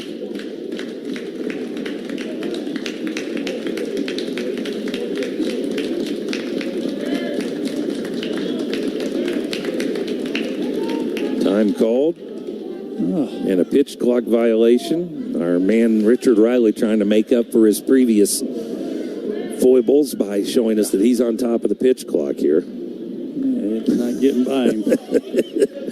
Normal pitch count? Sure. That might be a problem, but he's got that clock right in front of him. He's locked in. So it's 2-2 now to Carter. And that's strike 3 called. Another nasty-looking slider. And, boy, I like what I see from Hudson Lee in his debut. 3 strikeouts in the inning, if I'm not mistaken. And that'll do it for the top of the 7th. Time to stand up and stretch here at Founders Park. Gamecocks leading Gardner-Webb 10-2. Back after a local break on the Gamecock Sports Network from Learfield.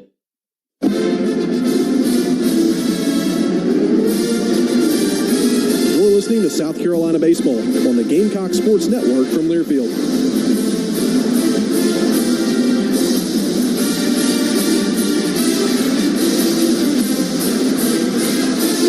Hear every game for free on the South Carolina Game Day app. You can also listen via Gamecocks All Access at GamecocksOnline.com. Time to swing for the fences. First pitch, swinging, drive to right field. Brown at the wall. It's gone. These are the real sounds of spring in Columbia. Stays in the stretch, and the first pitch grounded, and a diving stop by Bo Hollins, who dives to the bag, and he beats the hitter there. Scobie lifts the fly ball to deep center field. Back to the wall. He's looking up. It's over the batter's eye. Tune in all season long on your home for South Carolina baseball. The Gamecock Sports Network from Learfield.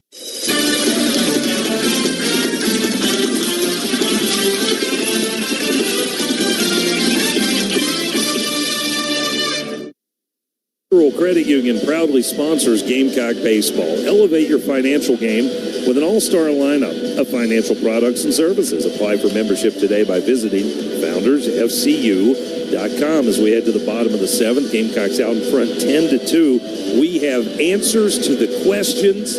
First off, the guess by Stuart Lake that Scott Barber played at TL Hanna was incorrect. We know that Scott Barber pitched and played for BHP. Yep.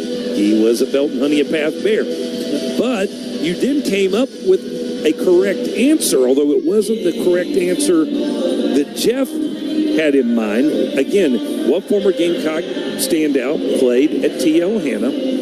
You said... I got to be honest with you here.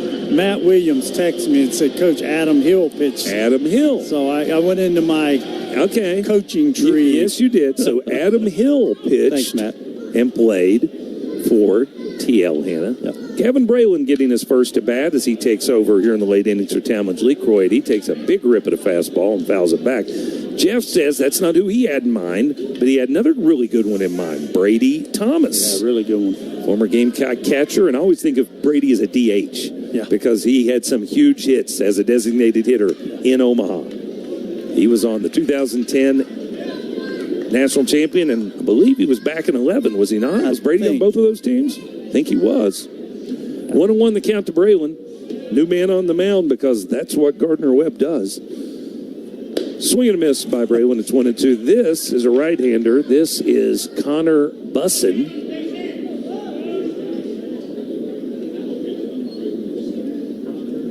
Yeah, they're working bullpens and everything tonight. They got all kind of guys still out there getting ready. Braylon swings at the 1-2 and pops it up on the infield. It drops in front of the second baseman, Kennel, who charges, fields it, throws on the run, and gets Braylon. Thought for a moment that might be one of those little duck snorts that gets you an infield hit, but Kennel made a really nice charging play to get the out. A little pinch hitter here when I hear David Allen Coe playing. Well, this is actually Caleb Hoover who checked in left field in the top half of the 7th. So Hoover, like Braylon in front of him, getting a chance to swing the bat off the bench. Hoover, a left-handed hitter from Heath, Texas. 6'3", 225. He's one of those guys you want coming off the bus first. Yes. Stout-looking kid. Transfer from Grayson College, JUCO program in the Lone Star State. And he gets this one in the air to center field. Carter drifting in a couple steps, has it for out number 2. Well, we're saying all those names, the Scott Barbers, Brady Thomas. Makes me proud. It just shows you how many great players from our state have come here. And that's why I get excited when you see a Craddock and obviously Talmadge, and just you start naming guys, these in-state kids. That's what makes it special. I just saw something on X. Mark Etheridge, fun guy who covers the SEC for D1 baseball. He says he's got Alabama and Alabama State on the quad box. Here's Uhas swinging and missing. Said an Alabama State reliever apparently did the Kool-Aid Man wall breakthrough from the bullpen gate. The game is delayed while the gate is repaired. I love it. 0-1. Here's a base hit to left field for Uhas. Got the barrel of the bat on that one, 101 miles an hour as he scorches a ground ball through the left side, and Uhas has his second hit of the evening. Hey, we've seen some issues here with those bullpen gates. Yeah. They're a little wonky at times. They can confuse you. You think about normally how we see them run from their dugout, try to get into the bullpen on games all the time. Looks like they got about a three-man crew out there. Oh, man. They definitely in Tuscaloosa trying to make repairs. Kool-Aid Man. Oh, yeah. That's awesome. Here's Patrick Evans. Already a good day for Patrick. Doubles in each of his last two trips to the plate. 2 runs scored, 1 run driven in. He takes ball 1 high.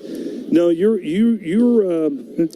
mentioned during the break, our listeners didn't hear it, but Stewart miscalculated, he thinks, this evening. Yeah.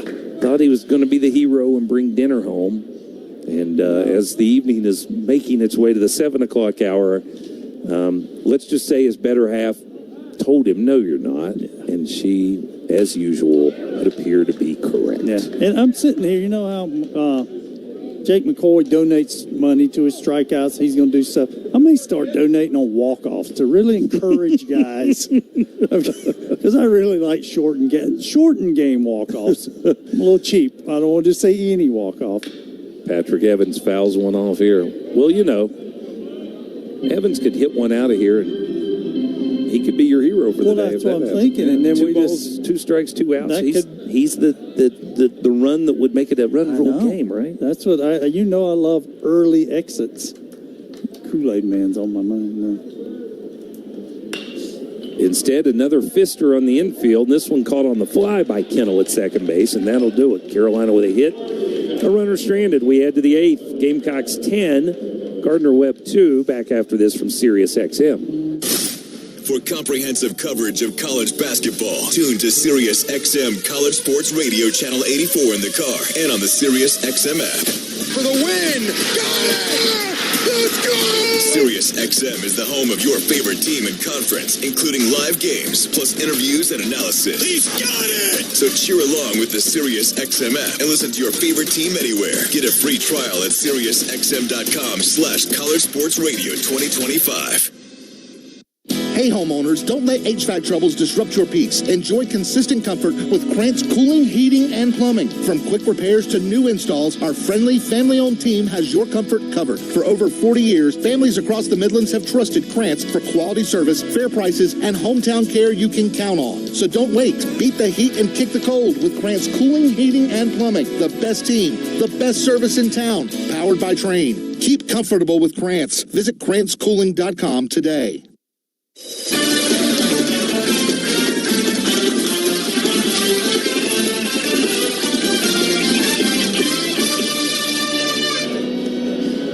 Gamecocks head to the 8th, and we've got a new man on the mound, and it looks like that is Patrick Dudley, who will be making his season debut for South Carolina. Dudley's a left-hander and a freshman out of Virginia Beach.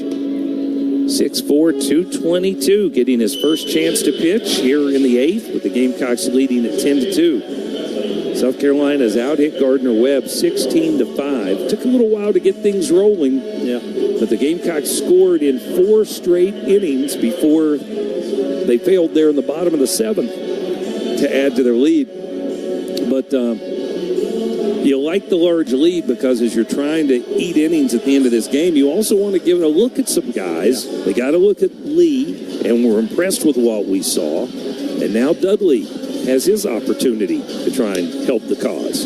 Yeah, Dudley also going with the garnet cleats with the all white and black uniform. So let's see if it pays off like it did for a couple other You know guys. what? We can text down to Noah and tell him there's a fine involved for These this. guys some black cleats. We'll be the kangaroo court judges if necessary up here. We both already think we know more than we do. I know. Did you say Sutter at second? And I did not. Good catch. Yep, just saw him come in. Yeah, Logan Sutter takes over at second base. I think we got a new shortstop, too, and he's going to have a play, a diving attempt, but he can't get to it, and that's in the left field for a base hit. That's Jack Reynolds, who takes over at shortstop, and the ball finds you, boy. It sure does. First pitch of the inning, hard-hit ground ball. Reynolds laid out for it, couldn't get to it, and it's a leadoff hit for the running Bulldogs, and that is Kennel, who picked up that base hit. Yeah, 2 hits for him on the night. Yeah, 98 off the bat, so shaded a little bit up the middle, and that ball just found its way to left field. Patrick Dudley, a guy, you got to frame that big as a freshman as he pumps a fastball in for a strike. People start talking about guys being projectable. And I don't know if that means that, hey, we think if we work with him and he works with our strength coach and so forth, maybe that's a weekend guy maybe down the road. Yeah. Here's a ground ball to third. Parker to second for one. Sutter's return throw in time. Rack him up. Double play. The runner going to first. Augusto put his arms in the safe motion. He thinks he beat the throw, but it does not appear Gardner-Webb will be looking to challenge. And that is a 5-4-3 double play to help out the left-hander Dudley after he gave up the leadoff base hit. Coach Chester may keep a nose in case the count goes bad again. We used one already and didn't work on a play at third. 2-out hitter is Mr. Ilgenfritz. Yeah, and that was an important one not to go his way because that would have been the third out, as we remember, and that run scored and a couple more. So 0-1, high and away. That one may have slipped out of the hands of Patrick Dudley. You mentioned Jack Reynolds, and I don't know and I may have said this to you on that Friday, but this year's the first year for the Tommy Moody Scholarship. Yes, and that's it is. the recipient. Oh, that's awesome. Thank you for mentioning that. It's just been cool with the AC Floor connection. Yeah. Just kind of you feel like just that same kind of guy that's just excited to be here the way, obviously, you and I know Tommy always was. So I thought a great match when that happened. So we're going to miss from Ilgenfritz, and it's a 1-2 count. Dudley stretches and pitches and just misses inside. Now, for those that don't know, our great friend Tommy Moody, who, of course, this radio broadcast booth is named in honor of, worked with me for a number of years, worked with the Gamecock Radio Network a lot longer than that, played at South Carolina. He was a Falcon. He went to AC Flora. So he and Jack Reynolds share that alma mater, and one day we'll share this alma mater, hopefully. Swing and a miss. Ilgenfritz gone on strikes. It's a Krantz K for Patrick Dudley to finish off the top of the eighth. Headed to the bottom half of frame number 8. 10-2, South Carolina. Back after a local break on the Gamecock Sports Network from Learfield.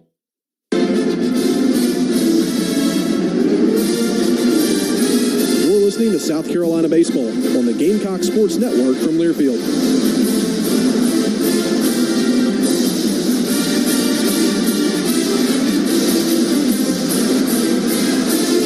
Hear every game for free on the South Carolina Game Day app. You can also listen via Gamecocks All Access at GamecocksOnline.com.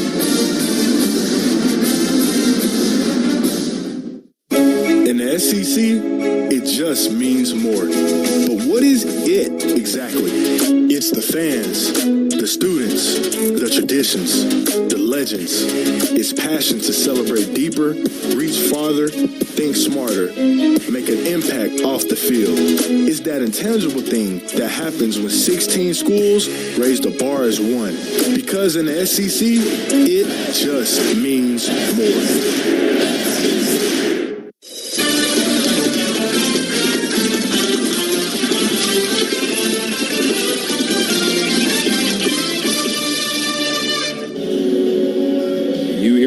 Blowfish, that means we're going to the bottom of the eighth. Gamecocks with a 10-2 lead. Saw something today on social media from Darius Rucker promoting ticket sales coming up Friday for an event he's doing in Charleston. He's playing with a big band, so it's classics. Man, I'd love to see that. And it's a charity fundraiser for some great causes in the Charleston area. Yeah.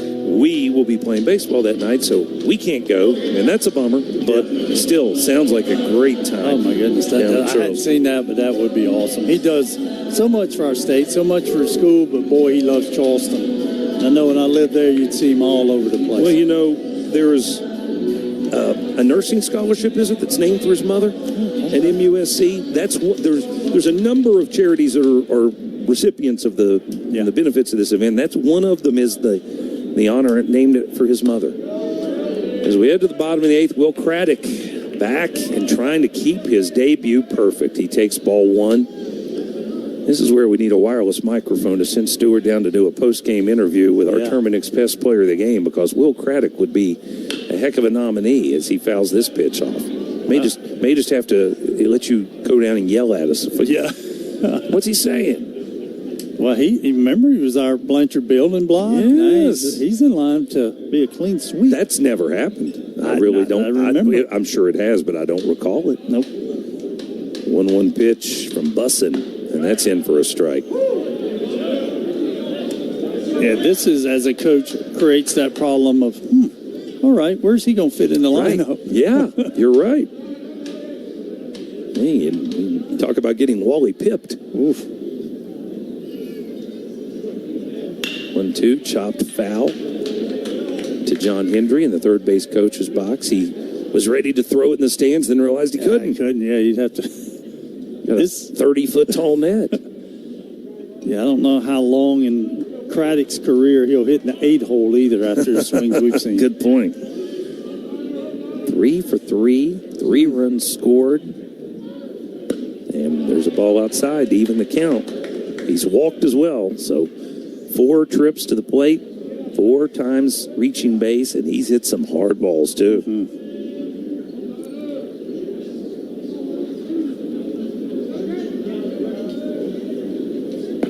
2-2 misses low, and the count's full to Will Craddock. Yeah, and the opportunities he's had defensively, done well. The first play of the game, had to come in and catch it. He dropped step, caught a ball foul. My friend Tommy Bell, the athletic director at TL Hanna, I know he is a proud coach and AD. And there's ball 4. Craddock's still perfect. Another walk. 5 trips to the plate. 5 times on base. I'll see Tommy tomorrow over at the High School League Wrestling State Championship. And I guarantee you he's going to want to talk more about Gamecock baseball than he is about the event that he's going to be putting on the next couple days. So, leadoff walk, and Eric Parker back to the plate. Parker, like Craddock, getting first start of the season and answering the bell in a big way. Takes a pitch inside for ball 1. He is 1 for 4. He could argue possibly that he should be 2 for 4. Yeah. He reached on an error when they had the infield pulled in, and he had a smash that the second baseman could have got a glove on but couldn't contain as it trickled out into the outfield. He got a run batted in out of that. So he's got 2 RBIs, and he's got an extra base hit and a run scored. Were they infield in on that ball when he hit it? Yeah, so that made it even harder for the second baseman. Yeah, that's why I'm saying. I don't think he gets to that ball back normal. Here's a chopper off the plate, but that'll go foul up the third baseline. Count goes to 2-1. Parker, highly thought of recruit when Georgia landed him out of high school. I think there's still a ton of upside for this young man, and Atlanta native. You like the depth that you've got around the infield with guys who are all, right now trying to figure out who's the starter at a number of positions, but he's going to be right in that battle. Takes a strike here to even the count 2-2. Yeah, and Eric can go second, third, short, wherever you really need. And as we talked, Jack Reynolds can do it. He got a bunch of guys. Sutter now who'll get an at bat. He's kind of settled more. I think I'm a second baseman. I think you'll see some different lineups. Stays alive with a little excuse me swing on a sweeper that was running away from him. Just got the end of the bat on it. Parker was a 15th round pick out of high school by the Dodgers. Decided to go to college instead. Got into 16 games last year for the Bulldogs. Blast this one to left, but he was out in front of it, and it'll end up around the Coke Pavilion. But a good swing on that one. He was close to being my first recipient of the walk-off award. He was, wasn't he? Mm-hmm. I lost track of that for a moment. Runner at first, no outs, bottom of the 8th. Gamecocks in front 10-2. Stretching the pitch, and that misses low and away.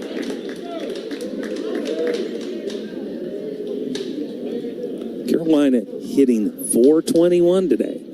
16 of 38. And there are 7 extra base hits among those 16 knocks. Payoff pitch. There's strike 3 called. Fastball in the outside corner, and Parker goes down on strikes. 9th K of the day for Carolina hitters. But you can live with that when you've got 16 hits. Yeah, and they're just out-thought himself right there. You're thinking, I'm going to see a slider again, and you just get that 90-mile-an-hour fastball right over the plate and don't get your swing off. As Stu mentioned, Logan Sutter getting a chance to swing the bat here.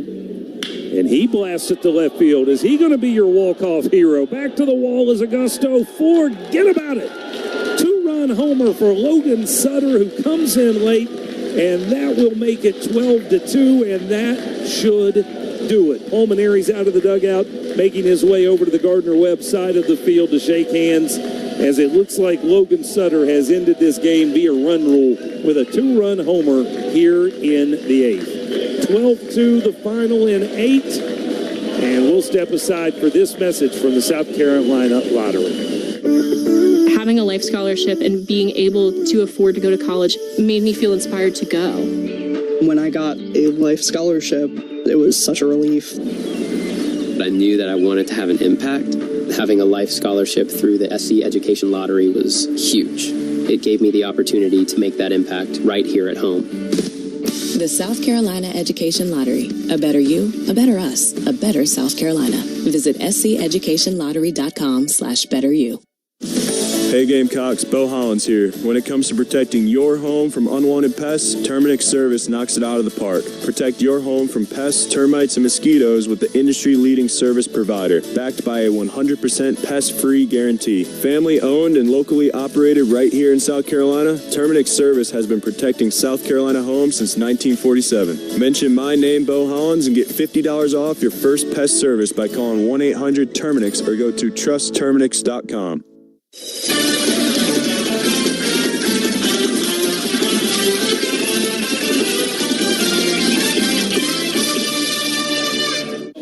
Well, it's one of those rare games that ends on a base hit and a home run at that. Logan Sutter with a 2-run blast here in the bottom of the 8th. A ball that carried 365 feet into the stands and left and allows South Carolina to finish up a little bit early with a 12-2 win in 8 innings. That was the 17th hit of the afternoon. Big day offensively for the Gamecocks, and the pitching held Gardner-Webb to 2 runs on 6 hits. That's not too shabby either. We'll have more after a local timeout on the Gamecock Sports Network from Learfield.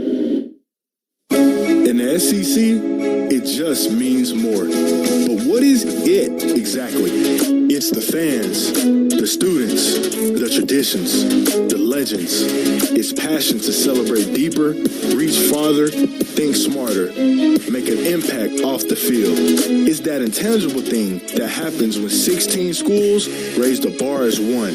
Because in the SEC, it just means more. Time to swing for the fences. First pitch, swinging, drive to right field, Brown at the wall, it's gone. These are the real sounds of spring in Columbia. Stays in the stretch, and the first pitch grounded, and a diving stop by Bo Hollins, who dives to the bag, and he beats the hitter there. Scobie lifts the fly ball to deep center field, back to the wall. He's looking up, it's over the batter's eye. Tune in all season long on your home for South Carolina baseball. The Gamecock Sports Network from Learfield.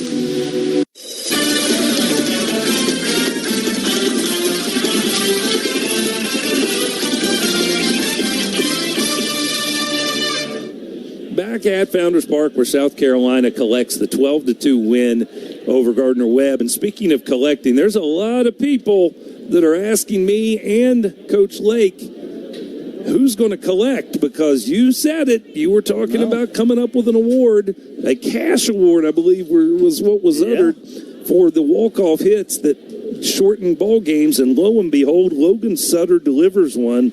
And I know I've seen some text messages about it. Something to the effect of get coach's money before you leave. You know he is cheap, and Sutter needs that money. Oh. well, my former players and great friend Bo Mobley's already texted, pay up. I said, I'm going to figure something out. I think it'd be really cool.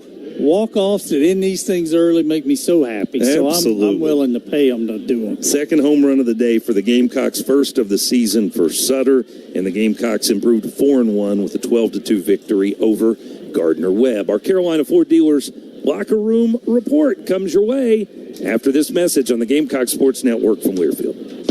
It's not just baseball season, Gamecock fans. It's tailgate season. So stock yours with plenty of fresh, locally grown, certified SC foods and drinks. Not only will you help support our state's farmers, enjoying farm to table can be on any table, like folding tables, in your lap tables, truck tailgate tables, buffet tables, or whatever table. So choose fresh, choose local, choose certified SC. It's a matter of taste. Learn more at certifiedsc.com. When you're working on your financial game plan, it helps to have a teammate on your side. There's no better financial teammate in the game than Founders Federal Credit Union. Their financial pros work to understand your financial goals and help you strategize a path to accomplish them. Relax.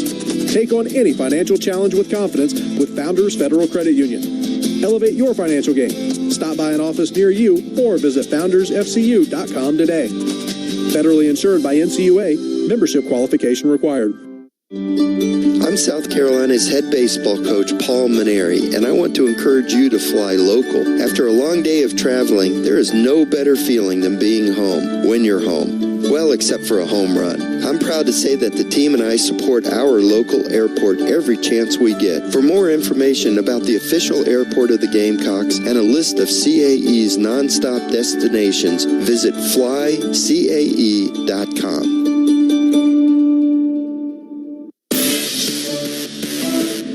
Today's game is in the books. Welcome to the Carolina Ford Dealers Locker Room Report. Adventures ready. Make the call in a Ford Bronco. See your Carolina Ford dealer today. Coming up, we'll take a look back at the biggest plays of the game and get the inside scoop from your Gamecocks. Now, to begin our post-game coverage, let's head back to the booth. Here again, Derek Scott. First midweek home game for South Carolina. First home game since a disappointing Saturday afternoon here that South Carolina suffered its only loss of the year. And boy, on the heels of an impressive win last night against Wofford up in Spartanburg, this bunch really was ready to roll here today. Got the offense cranked up early, totaled 12 runs on 17 hits. And for an offense, I even think I said something early in this game that the offense hadn't really gotten in gear yet with a 256 average through 4 games. Those numbers will look quite different after today's hitting performance. Yeah, it makes you feel a lot better as you go into a big weekend. And there were a lot of people contributing that hadn't had the opportunity to, and you start to see the extra base hits start to add up. I think that's what this offense identity will be, because got some really good-looking guys walking up to the plate. Really proud of how they attacked it today. Yeah, I mean, you look at those numbers. That's 1, 2, 3, 4, 5 doubles, a triple, and 2 home runs. Yeah. That's a lot of extra base work. And then on a much smaller scale, really good base running. A lot of aggressive base running, but nobody took a couple risks, but nobody paid for it. And some plays that were just all positive in terms of the way they were running the bases. Yeah, Coach Maneri set the tone with you in y'all's pregame that, hey, I'm not dealing with this tired. We're going to see who wants to play. I think some guys showed tonight, hey, Coach, I want to be in here. Some guys that will be in there. Just a fun night to watch offensively. Game time was 3 hours and 2 minutes. Gamecocks had 12 runs on 17 hits, 1 error, stranded 12. Gardner-Webb, 2 runs, 6 hits, 1 error, stranded 5. They had the 1 scoring inning in the third. Bradley Hodges got the start, and in that third inning, he had gotten a leadoff strikeout and then an 0-2 count, but he hit a hitter with a pitch on a back foot slider, and then he walked the next batter, and eventually 2 runs scored when Zach Russell gave up a 2-out base hit, and those were credited charge to Hodges. But after that, boy, the bullpen was good. Russell, Gregoire, Lee, and Dudley combined for the rest of that contest. So I guess if you take 2 2/3 away, you got 5 2/3. So you got 5 2/3 of shutout baseball from the bullpen today. I really liked what I saw from Gregoire and from Lee. I did too. And they're coming in situations that haven't had an opportunity to get in, and you saw power arms. We had the track man going tonight. I mean, it was a nice fastball. Gregoire, I think the guy that jumps out the most at us. Yeah, absolutely was the case. When we come back, we'll tell you about our Terminix Pest Player of the Game, and that's after a local timeout on the Gamecock Sports Network from Learfield.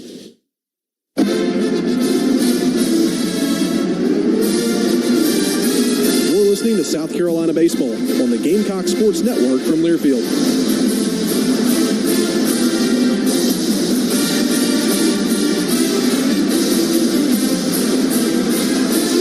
Hear every game for free on the South Carolina Game Day app. You can also listen via Gamecocks All Access at GamecocksOnline.com.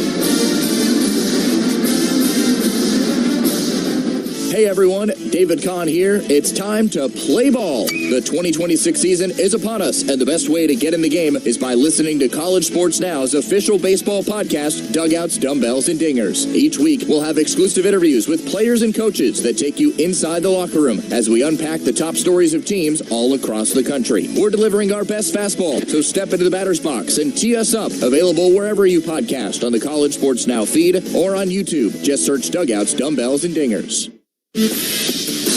Welcome back to the Carolina Ford Dealers Locker Room Report. It's time now to name our Pest Player of the Game, presented by Terminix. Today's Terminix Pest Player of the Game is Will Craddock, the freshman first baseman making his Gamecock debut. He had an abdominal strain, so he'd missed opening weekend. Now that he's healthy, Paul Maneri wanted to get him in the lineup immediately, and boy, did he reward his coach for giving him the opportunity